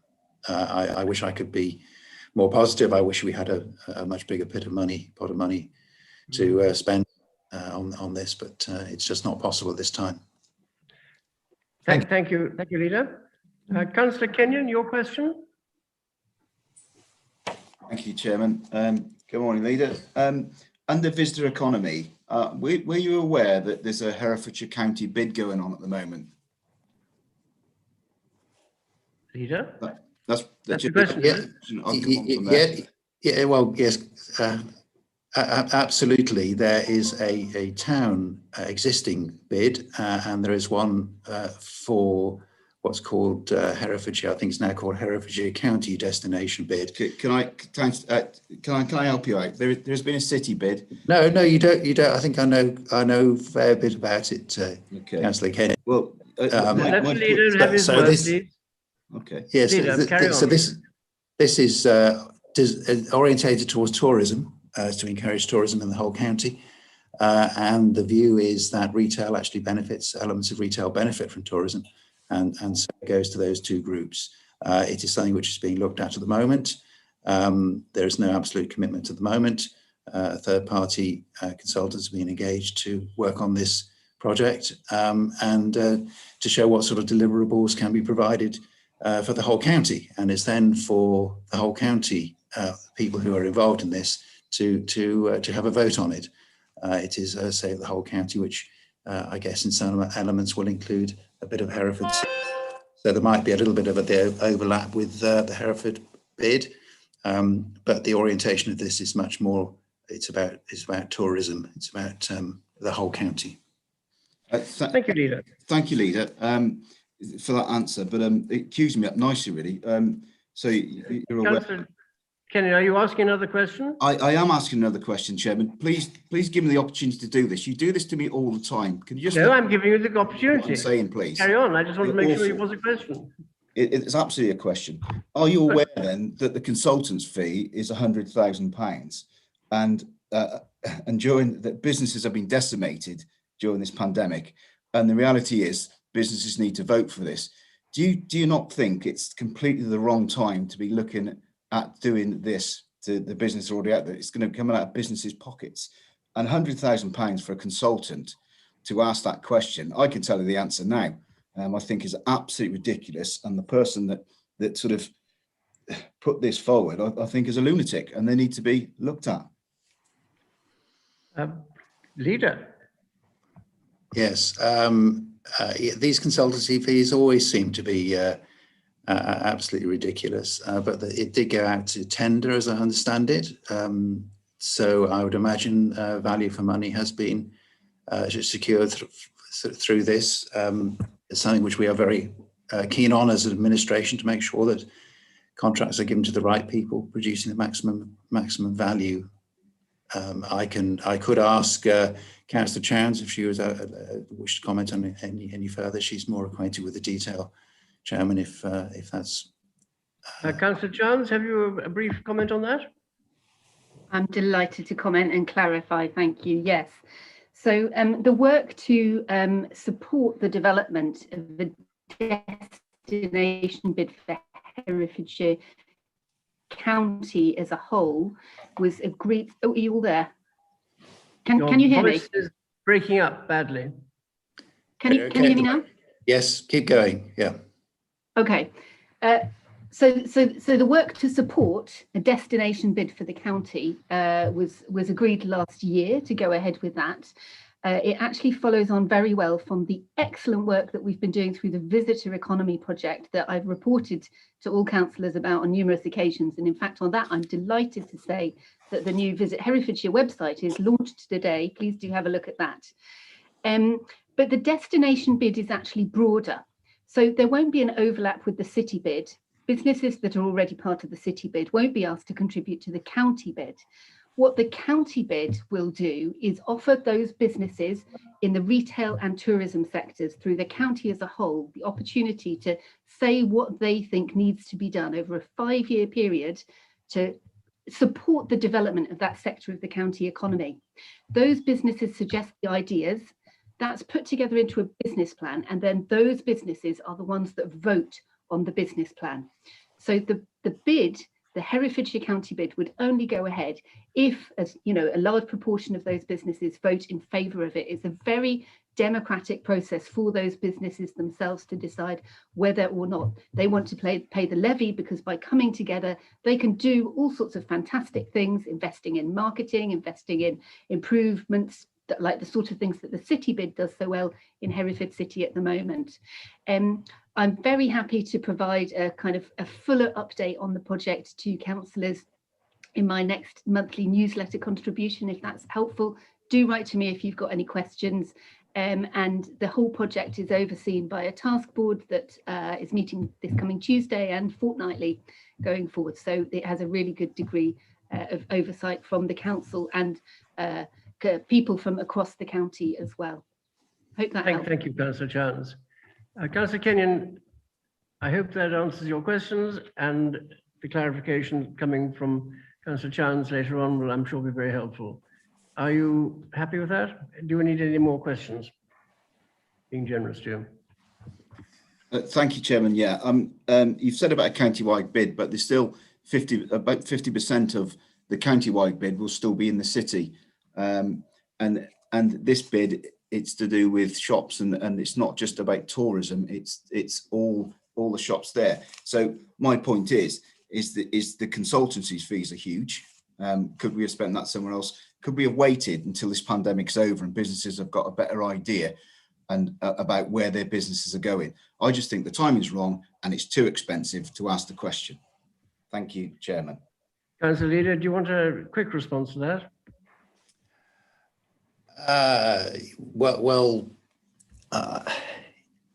If we wait until COVID is sort of under control and then we go out to tender, we'll be waiting a long time. I think it's entirely appropriate to be doing this now to prepare ourselves for a springboard for when tourism will be pushing ahead in the county. Having a gap creates a problem, really. I think we should be continuing with it, and it should be sort of seamless. The initial funding for the tourists came from a LEP grant, £400,000. I think that's almost been exhausted. So we're moving into the next phase, hopefully as seamlessly as possible. So no, I don't personally think that we should be waiting. I think we need to get on with it. We need lots of positive news to be getting out there for people. We don't want to be accused of hanging on and waiting. Let's get ahead of the game, and I think that's what we should be doing. Thank you, Leader. May I contribute on this? I think we've discussed this, haven't we? No? What did you, well, very briefly. I mean, really briefly. Okay, so to provide some context, for 10 years, this council did not invest directly in supporting the tourism economy, the visitor economy, that sector of the economy. Under this administration, we have secured a grant of nearly £450,000 from the LEP, which has done amazing work to market ourselves to help that sector of the economy to bounce back, in addition to all of the other grants that have been given that we've helped to get out to business. We set money aside to support this piece of work because we know that it needs to be, ongoing revenue funding needs to be generated. A county-wide bid has the potential to generate up to £600,000 a year from businesses themselves to pay for things that those businesses themselves think will be most useful to develop those sectors of the economy. Now, we don't have that money. We have seen that our budget for those types of things has been squeezed and squeezed over the years. This is a great opportunity for the council to invest in helping kickstart the development of something that will be owned and run by the businesses themselves to decide what is most effective for them. And that will benefit everybody in the county as a whole. The smallest businesses will be exempt. It's a great way for businesses to come together to kickstart economic regeneration. Thank you, Councillor Chance. I'm sure you will have some more information for us and an update on everything in your next report. Councillor James. Thank you, Chairman. I, like others, are slightly concerned about the level of consultancy money we're spending, albeit we're having it from the LEP, but it is concerning. And I think some of the tourists, especially in my part of the world, actually think that something's going to come, not that they're going to be levied in order to do a particular project that may be agreed for or not by the consultants and subsequently by a vote of the membership. But the question I want to ask of the leader is, bearing in mind the levying today of a 5% increase on the council tax, and the council tax reduction scheme, which we'd earlier passed in the council, can we be kept up to date, and could we have the latest figures as far as the level of collection rates within the county, whether that is going up or declining, and the level of people claiming the level of arrears in council tax and business tax, because this is the problem we're going to have in the next 12 months. The decline in the income that the council is generated, and to a certain extent we're sort of going round in circles because we're putting the council tax up in order to force more people into being unable to pay the council tax. Leader? Yeah, I think your question was about whether we could provide this information. I'm sure it's available in the quarterly updates which are provided, so it might be a little bit late, and it could possibly be provided more frequently. But actually, Councillor Harvey is probably the one who is more familiar with that sort of information and how regularly we provide it at the moment. Could I ask to comment? Yes, Councillor Harvey, can you give a brief response to that? Or suggest a written answer? I don't know, either whichever you think is most appropriate. Yes, I can. Now I've been allowed to unmute myself. Yeah, thank you, Councillor James. You know, that information can be provided about council tax recovery and bad debts and so forth. We can provide that detail to you. It isn't looking that bad. I mean, one of the reasons why we made the very significant extra provision that we have in the budget to and extended the council tax discount scheme to 100% is exactly to prepare to make additional provision for people who are hardest hit, which means that the better off in the county, including wealthy farmers such as yourselves, will be able to contribute to paying the council tax, which covers services which are used and depended on by the least well off in the county. And that's how society works. Thank you, Councillor Harvey. Councillor Kenyon, I'm going to be benign and allow you one more brief question. Thank you, Chairman. You're very kind to me now. I'd just like to ask the question: how many people that make these decisions have actually run a business? And I'm just picking up on Councillor Chowns. If you've got a budget for advertising within your own business, you will do that the best possible way. Paying it into a county levy possibly isn't the best possible way. So by where you're saying they can choose what they can do when they do it, actually by controlling their own budgets, they can do what they want when they want without any control from the council at all. So that was the question: is if you run a business, Councillor Chowns. Can I deal with Leader, that? yes, you may. Councillor Kenny, we're trying to look after things for the best of the whole county, and one of the things I'm sure you've noted that when if this goes through, then small businesses don't have to pay anything.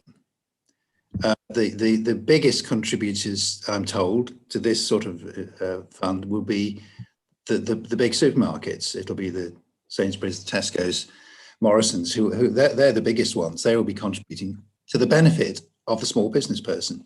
And it's up to the Tesco's and the Sainsbury's of the world whether they vote in favour of it or not. And they do have huge marketing departments. They're big enough to look after themselves, to make their own decisions. My question in relation to this to someone was, well, what do the supermarkets see as a benefit? You know, why have we included retail in this thing, which is supposedly about tourism? And the feedback comes back, well, you know, these supermarkets are actually very keen at getting more footfall and people. They see a benefit in this. They are bright and clever. So I'm happy to rely upon the Sainsbury's and Tesco's of this world who want to see our county prosper and to give benefit to the smaller businesses who probably have no marketing budget whatsoever. So I hope that answers your question. Thank you. It does, and I hope if it is one, that's fantastic. But if it's lost, it's £100,000 for consultancy fees wasted, and the vote is in June. Thank you, Councillor Kenyon. Chairman, the question was addressed to me, so if I can... No, actually, this is leader's report and not to you, actually. I'm sorry. Councillor Kenyon has asked 4 questions. And Councillor Gandy, Councillor Chowns, I will let you have a brief response, but it is basically, this is the leader's report, not your report. So make a very brief addition to this if you can, and then we'll go on to the next item. Thank you, Chair. I understand very well that it's the leader's report. I observe that Councillor Kenyon has asked 4 questions on an item in my portfolio, and his most recent question was directly addressed to myself. I would point out to Councillor Kenyon that any business owner knows that sometimes they get better value by working together with other businesses. So, for example, in marketing. That is why businesses in Hereford City have chosen to be part of the Hereford City bid. What we are doing here as a council is trying to facilitate businesses in the whole county to have the same opportunities to come together and do together things that benefit all of them that are not so easily done individually. Thank you. Thank you, Councillor Chowns. That is the last speaker. And we now, if you're all happy to carry on for the motions on notice, we will do that. I hope it won't be too lengthy one. Item 9. And before we commence the debate on the motion, I ask members to be succinct with their comments and to avoid repeating those points already made, so that those members who wish to speak have every opportunity to do so. And we have now flooding and phosphate management resourcing, proposed by Councillor Tony Fagan, seconded by Councillor Alyssa Swinglehurst. The motion. And we request that the executive of Herefordshire Council to write to our MPs and government ministers requesting urgent intervention and immediate resourcing for our statutory agencies to address the issues of flooding and phosphate overload, which is ravaging Herefordshire's economy, ecology, and communities. Councillor Fagan, you have 5 minutes to introduce your motion, and Councillor Swinglehurst, as the seconder, do you wish to speak now or reserve your right until later? Well, not speak now, but speak after Councillor Councillor Fagan. Thank you, Mr. Chairman. I will speak at the end of the debate. Thank you. That's fine. Thank you. Councillor Fagan, 5 minutes. Thank you. Councillors, I bring this motion to you today because I believe that Herefordshire faces an emergency so grave and dire that we need full and totally engaged support from our MPs and ministers. This is a plea to those people to ensure that the agencies positioned to address our problems are properly resourced and instructed to convene in urgency. Herefordshire is facing the twin catastrophes of repeated flooding and poisoning of our waterways. Climate and ecological breakdown are a real and thoroughly tangible threat to Herefordshire. All levels of government must be fully engaged to address this. Dave Throop, the Environment Agency's manager for Herefordshire, said this week, "We have a record of 14 floods over 5 metres in Hereford. 6 have been since 2000, 4 in the last 18 months, 2 in the last month. Things are changing fast. In my ward, residents in the settlements of Lanwarn and downstream ward Langarren are witnessing flooding from the Gamba and Garran brooks unseen before. Both brooks are also chemically failing. Every single councillor here will undoubtedly have similar stories to tell about flooding and chemical failure in our waterways. We presently have 112 applications on hold as a result of the phosphates issue, a total of 1,600 dwellings. When the moratorium on new home building in North Herefordshire was announced, the council thought the pollution apportionment was 50% sewage treatment works for existing homes and 50% industrial agriculture. Businesses in the new homes industry have been unable to trade for almost 2 years. Many good and previously viable businesses have been forced to work outside of Herefordshire, causing significant lost investment, lost jobs, lost skills, and lost housing. According to Mary Albright from Bord Oak, this is a catastrophic disadvantage to Herefordshire and its rural communities and will have long-lasting negative impacts. The investment losses equating to about 100 or 120 million pounds. By the time the moratorium is lifted, the admin backlog resolved, it could probably be 300 million pounds. The homes industry believes we must consider if we have taken the right response and the real cost to our communities. Small local schools relying on new homes to bring families to the area, lost affordable housing, increasing house prices due to lack of supply, lack of well-paid jobs within the construction sector and ancillary trades, lost council tax and Section 106 monies needed to provide services, lost new homes bonus money, lost commercial profits and lost business rates. Businesses feel that this is not a level playing field. The punishment is disproportionate and demonstrably unfair. It is a bleak reality of economic and environmental devastation that is causing division and acrimony, North versus South, farming versus housing, England versus Wales. Yet the rivers are still being polluted. With no end in sight, the moratorium on housing has done nothing to address the poor conditions of an exceptional ecological system supposedly protected by the highest international laws. There are thought to be 10 million more chickens in the Upper Wye than there were in 2008. A report by Dr. Nick Everall on the situation in the Upper Wye says, given the combination of nutrient, phosphate biosignatures, associated chemical fingerprints, and the presence of large numbers of poultry units, there was, on the balance of probabilities, an association between these factors. There is now scientific evidence proving that agriculture is responsible for up to between 75 and up to 95% of the phosphate load. Yet there is no moratorium on intensive livestock rearing, particularly poultry.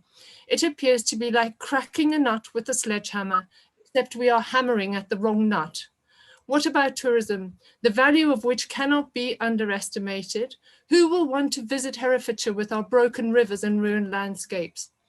Anglers in Herefordshire have made a formal notification of environmental damage caused by phosphate pollution, and residents in the county have written to me saying, what hope do we have of increasing our income from tourism if our reputation as a county is that this is a polluting and polluted county, and that the jewel in our crown, the Wye Valley SAC, is poisoned by phosphates?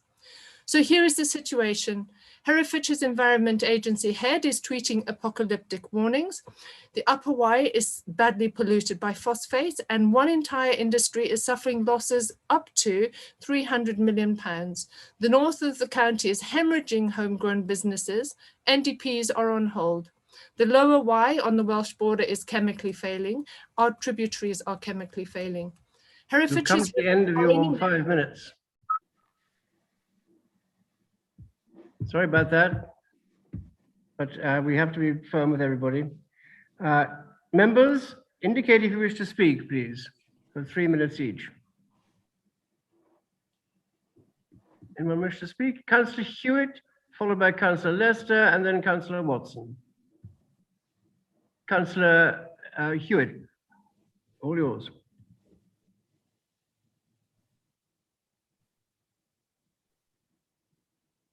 I can't hear anybody. Councillor Hewitt?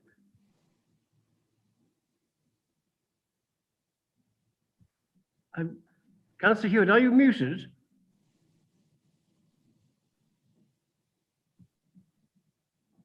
I think I'm okay now. It was saying the host was not allowing me to unmute, by the way, just so that you know. Okay. Right. Thank you for that impassioned introduction to this, and I warmly support it. I don't think there's one elected member who's not experienced in their ward the devastating effects of recent climate change-induced weather events. The social, environmental, and therefore economic costs, both to business and natural capital, are incalculable, and with every loss of time through debate and consideration, increasing. We cannot wait until the environmental land management schemes become established, already 3 years away, as the norm for action. The crisis for Herefordshire is right here, right now. Soil loss last year and this year into the roads and into our precious Wye and its tributaries from soils already overladen with nutrients running off agricultural land means we are waiting to see with bated breath whether the river will recover. Will the Milky Way flowering of the water crowfoot, which underpins the life of the river, reappear? This loss of the keystone species, river plant species last year causes ecosystem collapse earlier and earlier each year over longer stretches of the river. We cannot go on like this. We urgently need funding, not only to the statutory agencies, but to incredible organisations like the Wye and Usk Foundation. If you want to do their work, I recommend you looking at application 210306. You will see in this application that our thinking in Herefordshire is already ahead of the game. So, as well as funding government bodies, the EA and the NE more robustly, let's also consider supporting our under-resourced local expertise. As you can hear, I strongly support this motion, but would wish to include these experts. This is Herefordshire's plea for levelling up funding. We have just heard in the leaders' report that 55.59% of employment in the county is considered currently at risk, compared to 48.78% in England as a whole. There are green works to do here, green employment potential now. Herefordshire is shovel ready to be an exemplar of green recovery, an oasis for a COVID-torn visitor economy. The county loves its land, its biodiversity, its unique contribution to life on our planet. So yes, let's get all our ducks in line and on a healthy river, a healthy economy, healthy soils, not have our very best asset, our natural capital, washed down the drains with every extreme weather event. Funding, please, right here, right now. Thank you, Councillor Hewitt.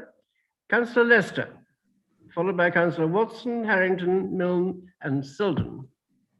Thank you, Chairman. I'm very happy to support the motion. And if I can wrap up in less than a minute, I'd like to devote the next 2 minutes back to Councillor Fagan, because she was cut off in full flow in a very eloquent way, expressing exactly the problems before us. And it's a shame she got cut off by time, because I would have loved to have heard the end of her speech.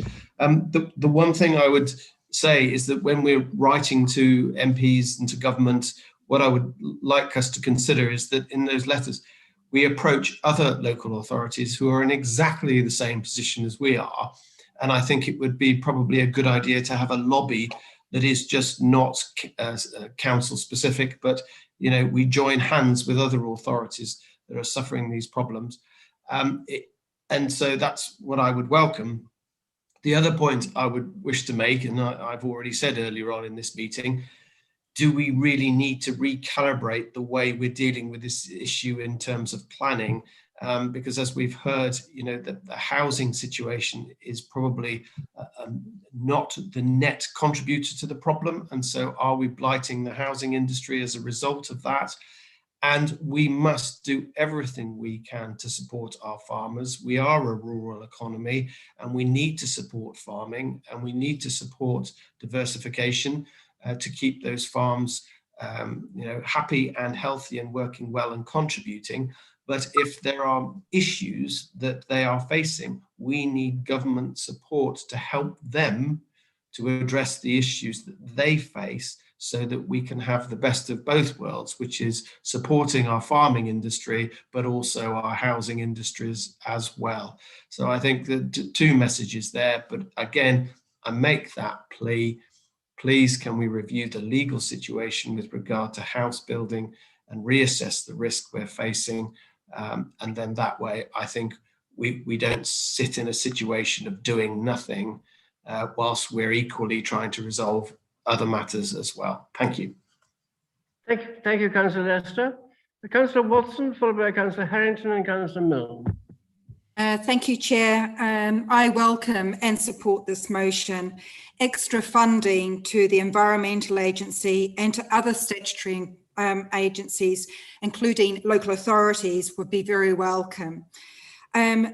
Extra funding will enable the Environmental Agency and Herefordshire Council to employ more officers to enforce and follow through on environmental agency legislation and planning legislation, as has been previously raised by Councillors Shores and Balderson as regards to enforcement. And I hope that with this extra funding that we get the polluter to pay. As I was actually cut off and was not able to come back to my previous question to the leader, and it is related, what is the timeline for the first draft of the phosphate calculator, please? Yes, well, is that a question to Councillor Harrington, or? It was actually on the leader's report, but I wasn't able to come back. I got cut off. I'm sorry, I didn't realise you were wishing to come back.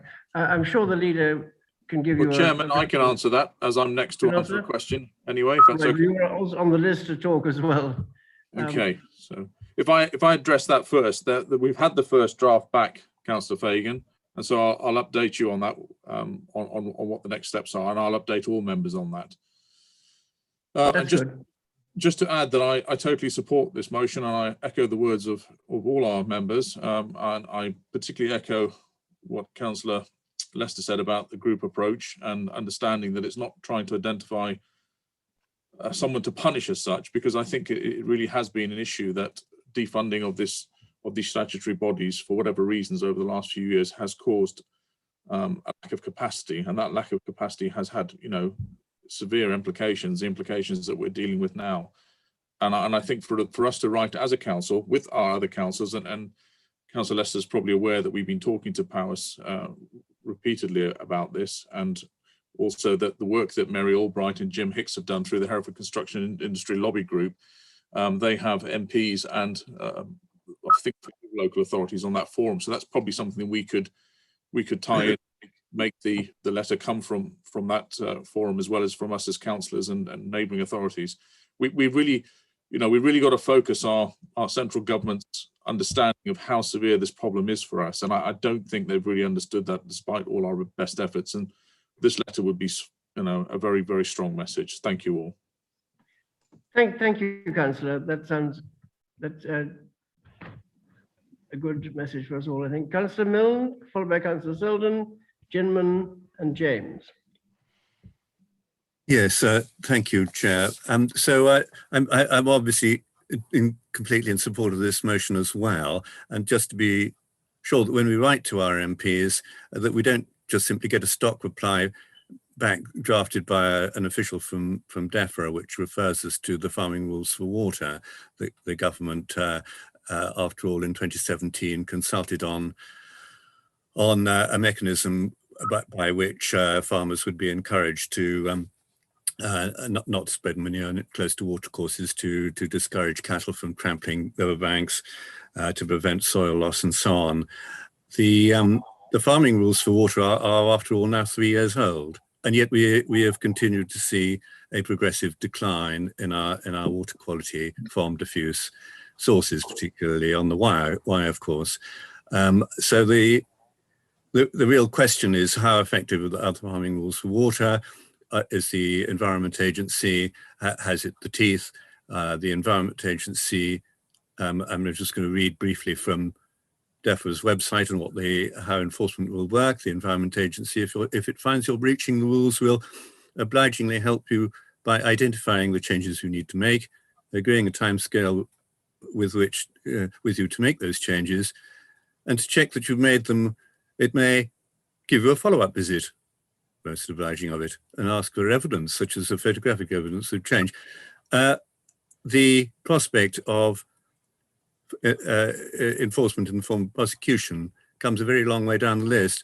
And I just would ask that in our letters to MPs that we ask for a strengthening for the Farming Rules for Water, which in my opinion are not working as well as they might. Thank you, Chair. Thank you, Councillor Milne. Councillor Selden. Thank you, Chair. I wholeheartedly support this motion. And the state of our waterways has been a source of concern for some time, and we're now at the stage where we have this moratorium. And I don't think the Environment Agency actually understand because of their lack of resource. So the more pressure we can put onto the government to properly fund the agency, the better. And the cross-border, cross-party support that we give it is really important, because the consequences of not doing anything about it are so severe, and the Wye may well turn into an ecological desert. And the kind of consequence for that, for all kinds of industries, are just so severe, which is really not worth thinking about. So that we must get the government to act on this now. Thank you, Chairman. Thank you, Councillor. Councillor Ginman, followed by Councillor James, Matthews and Norman. Thank you, Chairman. Mindful of my declarations that have already been lodged with the Council of my interests in farming, I would urge that I am going to support this motion, I hasten to add, but I would urge that this is a partnership approach with the agricultural world. This is not something that's going to be tackled on its own and in separation, and that the language should be sufficiently moderated to imply and infer that that partnership working can go ahead. I'm very noticing, obviously, of the Welsh Government's debate only yesterday in the Assembly and the outturn from that. with regard to nitrate vulnerable zones, the whole of Wales being there. So Councillor Lester's and Councillor Harrington's comments about working with those around us should also include the Welsh Government. I believe it is very important that there is understanding with them for this particular subject. But I urge that the very good working relationship that's being built up in the county with the farmers here, which the leader has been integral in getting in place, should be one of the places in which this debate can be taken forward and help for all can be founded upon. Thank you. Thank you, Councillor. Councillor James, followed by Councillor Matthews and Norman. Thank you, Chairman. I congratulate Councillor Fagan on an excellent presentation at the beginning of this debate. But the trouble is that we are powerless, and central government are leaving us hung out to dry on this particular issue. What is necessary, and I don't believe that the actual housing is the principal cause of this problem. I don't actually think that the largest cause is necessarily poultry units, although I think that it contributes to it. I think the largest contribution. Hello? Can we carry on, Councillor James? Sorry? Carry on, Councillor James. Sorry. I think that the actual tillage and grassland practices near rivers and watercourses are the largest cause of the problem we have at the moment.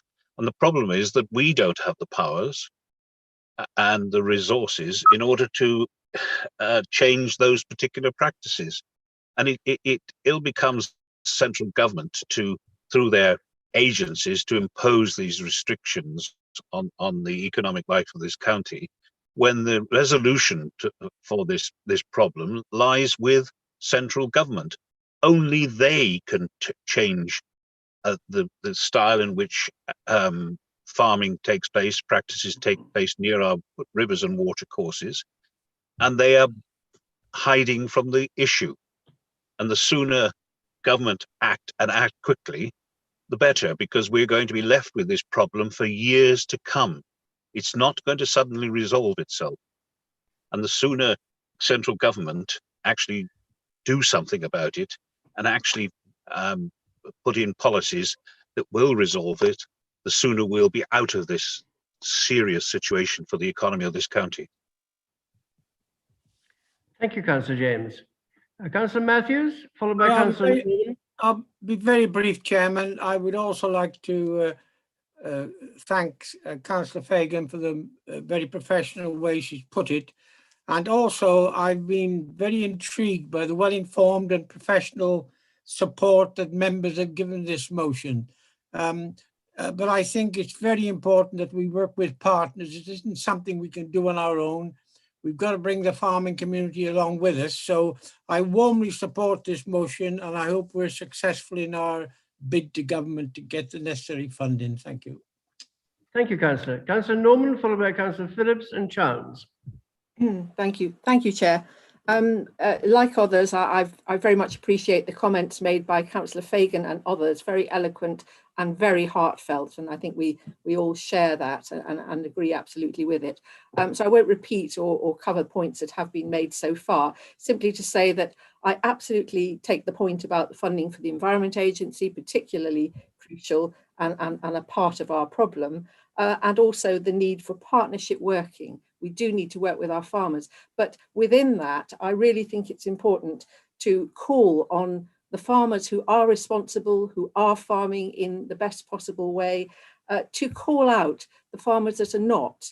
And as somebody who walks regularly by the River Lugg and feels there's virtually no life left in that river, and also sees topsoil pouring off fields that have been ploughed downhill and river meadows, and sees stock indeed walking into water systems. You know, there is good practice and there is also some very poor practice, and the farming community themselves need to do as much as they possibly can to work through this, and partnership is essential. Farmers also, I think, need to call out those members of their farming community, if you like, who are letting them down and giving farming a bad name. So totally in favour of this and very supportive of it. Thank you. Thank you, Councillor. Councillor Phillips, followed by Councillor Chowns, Johnson and Howells. Thank you, Chairman. Yes, I would reiterate Councillor Norman's point about partnership working. I well remember when I was leader, the problem we had with polytunnels when they first emerged, and trying to pitch polytunnel farmers against the tourism business did not do Herefordshire any good service, and it didn't do tourism in Herefordshire any good service. So we do need to just be careful with our language on this. I have written to DEFRA very clearly about soil loss. I've written about what they can do about that in their emerging legislation, and they should be doing that to ensure that those fields that are most likely to erode are returned to grassland, that field margins are increased in their size. There are also two other main sources of pollution in my ward. They come from the village sewerage works, and nobody should be under any underestimate about the pollution that's coming from those village sewerage works and the way that they are just spewing sewage straight into the watercourses. And also I have an old people's home, so be careful. This has consequences. We don't want Councillor Crockett having to relocate 100 people overnight very quickly. It is very much about also ensuring that Natural England and Environment Agency and other agencies have money. It's almost make sure that they have sufficient money so that they can be proactive. We need to be proactive, and our builders also need to be proactive in straightforward dialogue with Natural England on this matter. We need to find out our other partners, not just with Powys, but also in England, that are also having this particular issue, finding out the best practice and working together. We are not an island in this matter. We need to do that. There is a devastating impact on many industries in my ward, particularly in housing, by this moratorium. And this is not just the building developers, this is the electricians, the plumbers, everybody. It has a huge impact on people who want to build that extra bedroom for another child, or to relocate and keep their parents downstairs. This is very, very difficult times. It is interesting to see some planning applications coming through that beg some questions as to how that happens. And I don't think that the trading platforms and systems will be a very, very difficult and divisive issue to deal with. Thank you, Councillor Phillips. Councillor Chowns. Thank you, Councillor Fagan, for an excellent introductory speech. And, it seems everybody in the room is agreed on this. We really value the precious nature of our rivers as part of our heritage. I think we are all immensely frustrated by the moratorium and by the fact that Herefordshire is having to essentially pick up the pieces of a downstream problem that is created by stuff happening upstream. We have been working incredibly hard over the last 18 months to work in partnership with other authorities, with regulatory agencies, with stakeholder groups such as farming interests and so forth. Ultimately, we have to call a spade a spade. The majority of the pollution problem does come from agriculture. That's not an area where the council has any regulatory force. We can't enforce the Environment Agency's own rules for them. We need central government to properly fund the Environment Agency so that they can enforce their own rules. I see very close to my own, in my own home neighbourhood, I see that those rules are not being abided by or effectively enforced. And while there is really good farming practice in parts of Herefordshire, there is also farming practice that is not in accordance with the rules. So I really agree with the calls that have been made by others today for members of the agricultural community to work together within their community to improve practice across the board, because ultimately what we've got is the construction sector is paying the price, and our county as a whole is paying the price for a problem that they and we have not created. So central government action is needed on this. This is not a Herefordshire problem, actually. Somerset, Wiltshire, Hampshire, they're all facing very similar problems. It's a problem ultimately of agricultural policy. There is an issue in some places with particular sewage treatment works, and there is action in place. So for example, Dŵr Cymru is working, it's got a plan in place, an investment plan in place to deal with that over the coming 5 years. We don't have that plan in place to deal with the other dimensions of the problem, and ultimately the costs of this are all falling on the wrong shoulders. It's central government that needs to step up to the plate, provide the funding, the investment in the regulation to ensure that the polluter does pay. That fundamental principle of the polluter pays needs to be stuck to. That's got to be the guiding principle going forward, and we need central government to step up to the plate. Thank you. Thank you, Councillor Chance. We have Councillor Johnson, Howells and Marsh, and she is our last speaker. Councillor Johnson. Thank you, Chairman. I will support the motion, but would particularly ask members to cast their minds back to the words of Councillor James, with whom I entirely agree. This is an enormously complicated problem that we have, and I would warn against the overstatement of or the over-reliance on things like green policies that are going to put everything right. It is undoubtedly government and government alone that can put it right. If you look at the fact that we've got something, what is it, 38, 39 million birds in Hereford and Shropshire, with an enormous amount of chicken waste to get rid of, and how do you do it? And you've got the manufacturers like Monsanto who are pushing their no-till policies, which farmers find very attractive. But of course, to Monsanto, it helps because it sells the products they need to make the no-till work, etc., etc. You realize very quickly that this is an enormously complicated system. We have to have farmers on our side. We need the food production for the population that we're getting. It won't all be solved by Sunday markets and being nice to local farmers with a wheelbarrow. I'll support the motion, but would warn against the extreme language that I hear from Greens and Let's Save the World Brigade. Thank you, Chairman. Thank you, Councillor Johnson. Councillor Howells, followed by Councillor Marsh, our final speaker. Yeah, thank you, Chairman. I am totally in support of this motion as well. I endorse everything said about how eloquently and passionately Councillor Fagan expressed the problem. It also showed to me that actually it's a very limited thing we can do. We need to do as much as we can, but writing a letter isn't obviously going to solve the problem, but because it's such a huge and complex one, as we said, and we do need more pressure. So I think ideas like Councillor Lester's and what the leader said about involving other parties who also have similar interests throughout the country, we just need to apply as much pressure as we can.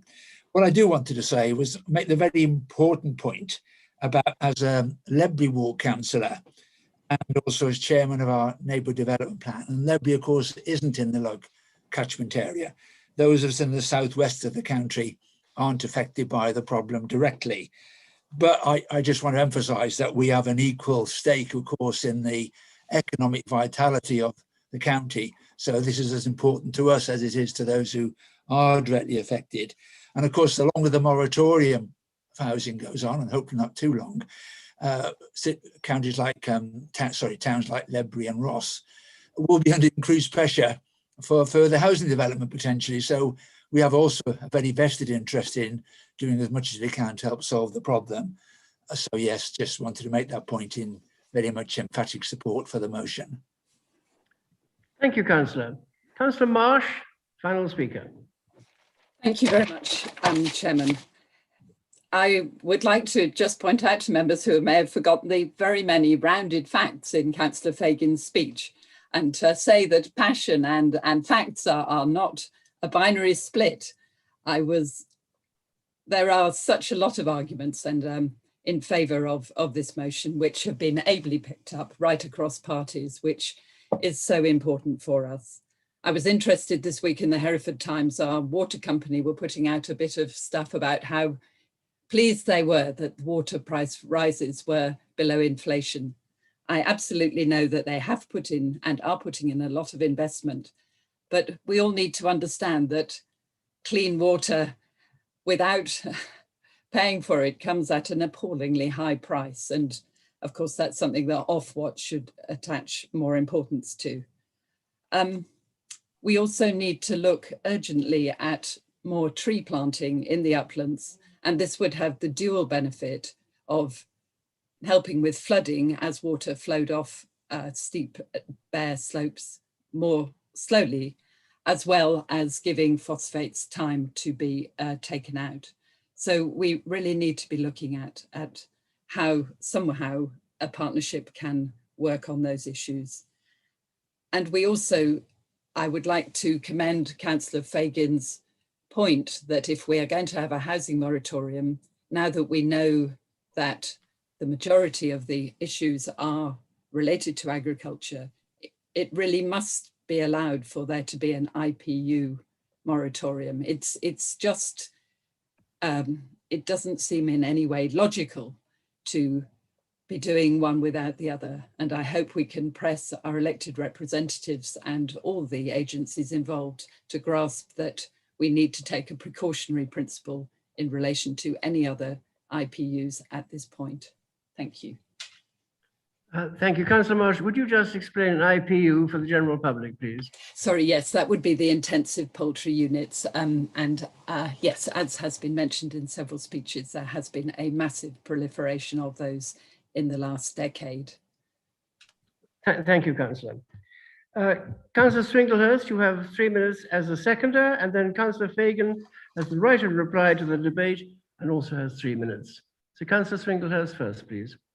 Thank you, Mr. Chairman. And can I call for a named vote at the end of the debate? So you have to have 8 people with you for that. Thank you. I'd like to thank Councillor Fagan for proposing this motion, for giving me the opportunity to second it. What is really vital is that we all work together to address the issues with water quality and flooding. It's not just agencies working together that will fix this, even if they have unlimited funding. It's not just all political sides coming together. We need to work together as a county. Landowners and farmers need to work with ecologists and hydrologists. Agronomists need to work with scientists. We all need to do what we can to understand the problem, to be an unstoppable force moving towards a solution. Herefordshire is already doing what Herefordshire does so brilliantly. It's answering the call. We have citizen scientists working on monitoring water quality to give us more detailed data. We have rural parishes taking on catchment restoration to reduce flooding risk, working with their local landowners and farmers, along with hydrologists and natural flood management experts, to do what they can to protect residents. We have amazing regenerative farmers who are proudly leading the way in being part of the solution. But without a doubt, we need a sturdy regulatory floor with a full commitment to enforcing existing regulation to achieve what we need to. If the existing regulation is found to fail, then there is only one course left, which is to impose a water protection zone for the catchment, and no one wants this. It's a last resort. According to a recent comment by Natural England, there are few, if any, catchments in England which have seen a larger investment of effort targeting agricultural pollution, and yet here we are, with a failing river. Currently, the Environment Agency has 4 full-time equivalent officers to do the regulatory work. That's across the whole of the West Midlands, which equates to 0.8 of an officer for Herefordshire. It's not enough. We urgently need more boots on the ground and a simpler regulatory regime. We need more data, better understanding, and the speedy delivery of phosphate reduction measures. It's a challenge, and we need to work with a single purpose. So with this in mind, I have attended a series of meetings that have been arranged by Jessie Norman MP, with Bill Wiggin MP, Faye Jones from Powys, and David Davies from Monmouthshire, Environment Agency, Natural England, Natural Resources Wales, the Wyask Foundation and others, to draw together a list of funding requests to turbocharge the solutions. We do have the support of all of the MPs, and what they need is a clear line of sight to effective actions. There is no lack of political will, and I know that the council will speak on this matter with one voice to say that we also care. We want to see action. We want to see the right resources in the right place to do all that we can to reduce flooding, improve water quality, and to avoid the need for a water protection zone, which is in nobody's best interest. But make no mistake, we are now drinking water in the last chance saloon. Thank you. Thank you very much, Councillor. And Councillor I Fagan, call for named vote. you need another 8 people, well, 7 people with you for that. We'll talk about that when we've heard Councillor Fagan. Thank you, and thank you so much, members, for the support and such an interesting debate. I just want to say that working in partnership is absolutely crucial. We really need to do this, but we need to draw these people from government into this partnership and make sure that we can actually work on these issues with real urgency. And I really want to thank Councillor Swinglehurst for the work that she is doing on this.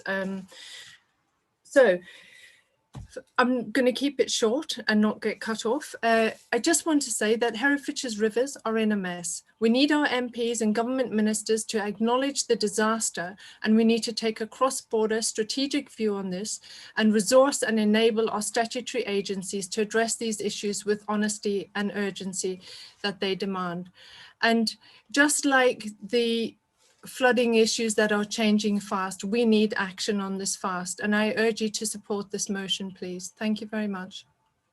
Thank you, Councillor Fagan. Now, we've had a request for a named vote. Will those who support that, we need another 7 of you, I think, put your hands up. I think we've got enough for a named vote. Thank you. Should we go to a named vote now? Can we just make sure that we have affirm now how many councillors are in the room ready to vote, please? Democratic Services?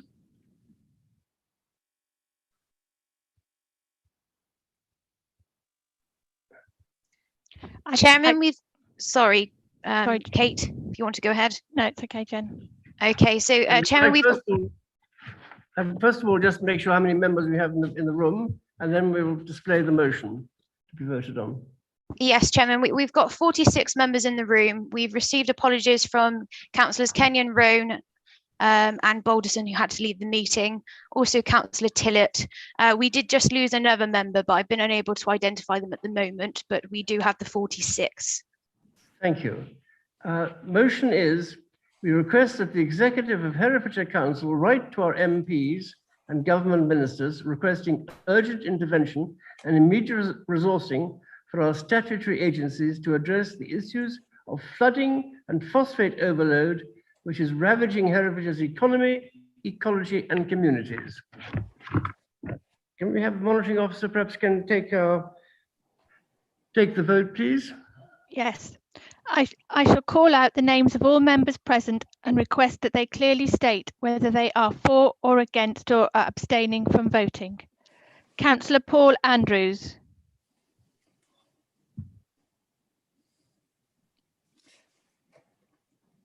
Councillor Paul Andrews. He may not be here. Katie is the member that's dropped out. Okay. Yes, he's given his apologies. He had to leave at 1 o'clock. Sorry. Okay, thank you. Councillor Polly Andrews.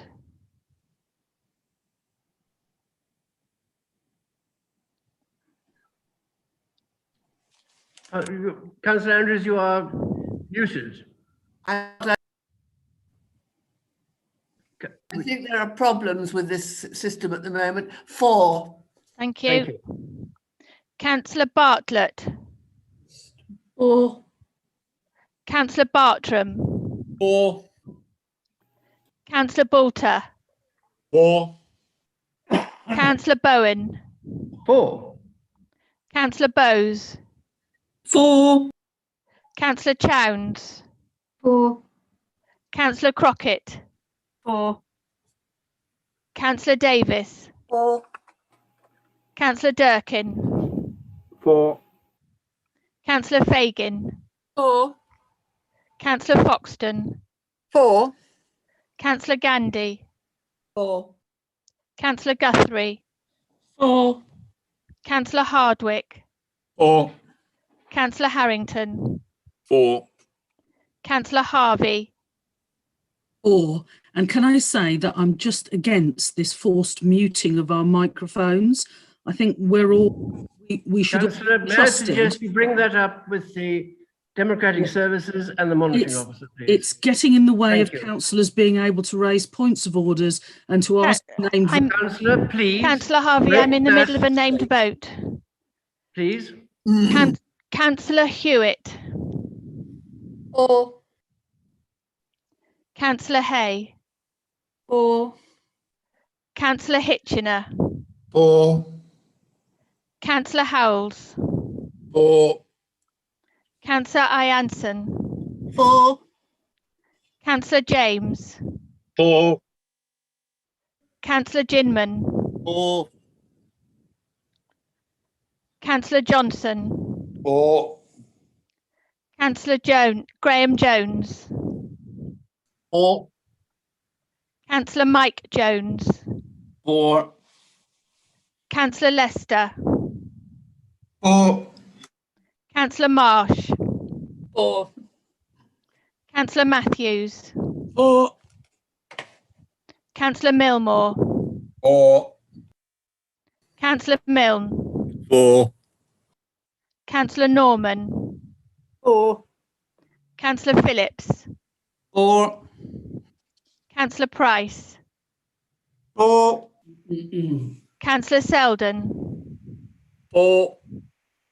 Councillor Shaw. For. Councillor Stark. For. Councillor Stone. For. Councillor Summers. For. Councillor Swinglehurst. For. Councillor Simons. For. Councillor Toynbee. For. Councillor Tyler. For. Councillor Watson. For. Councillor Wilding. For.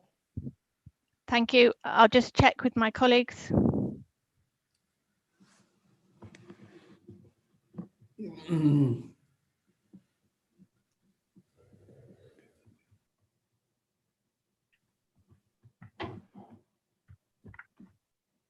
I confirm that there were 46 votes for, 0 against and 0 abstain. Therefore, the motion is carried. My congratulations to Councillor Fagan for excellent and impassioned advocacy. And that brings us to the end of this meeting. I'd like to thank members of the public and councillors for their attendance at today's meeting. The next meeting of the council is the annual meeting at 10:30 a.m. on the 21st of May. And the time is now 7 minutes past 1, and the meeting is now closed. Can I check with Democratic Services team that the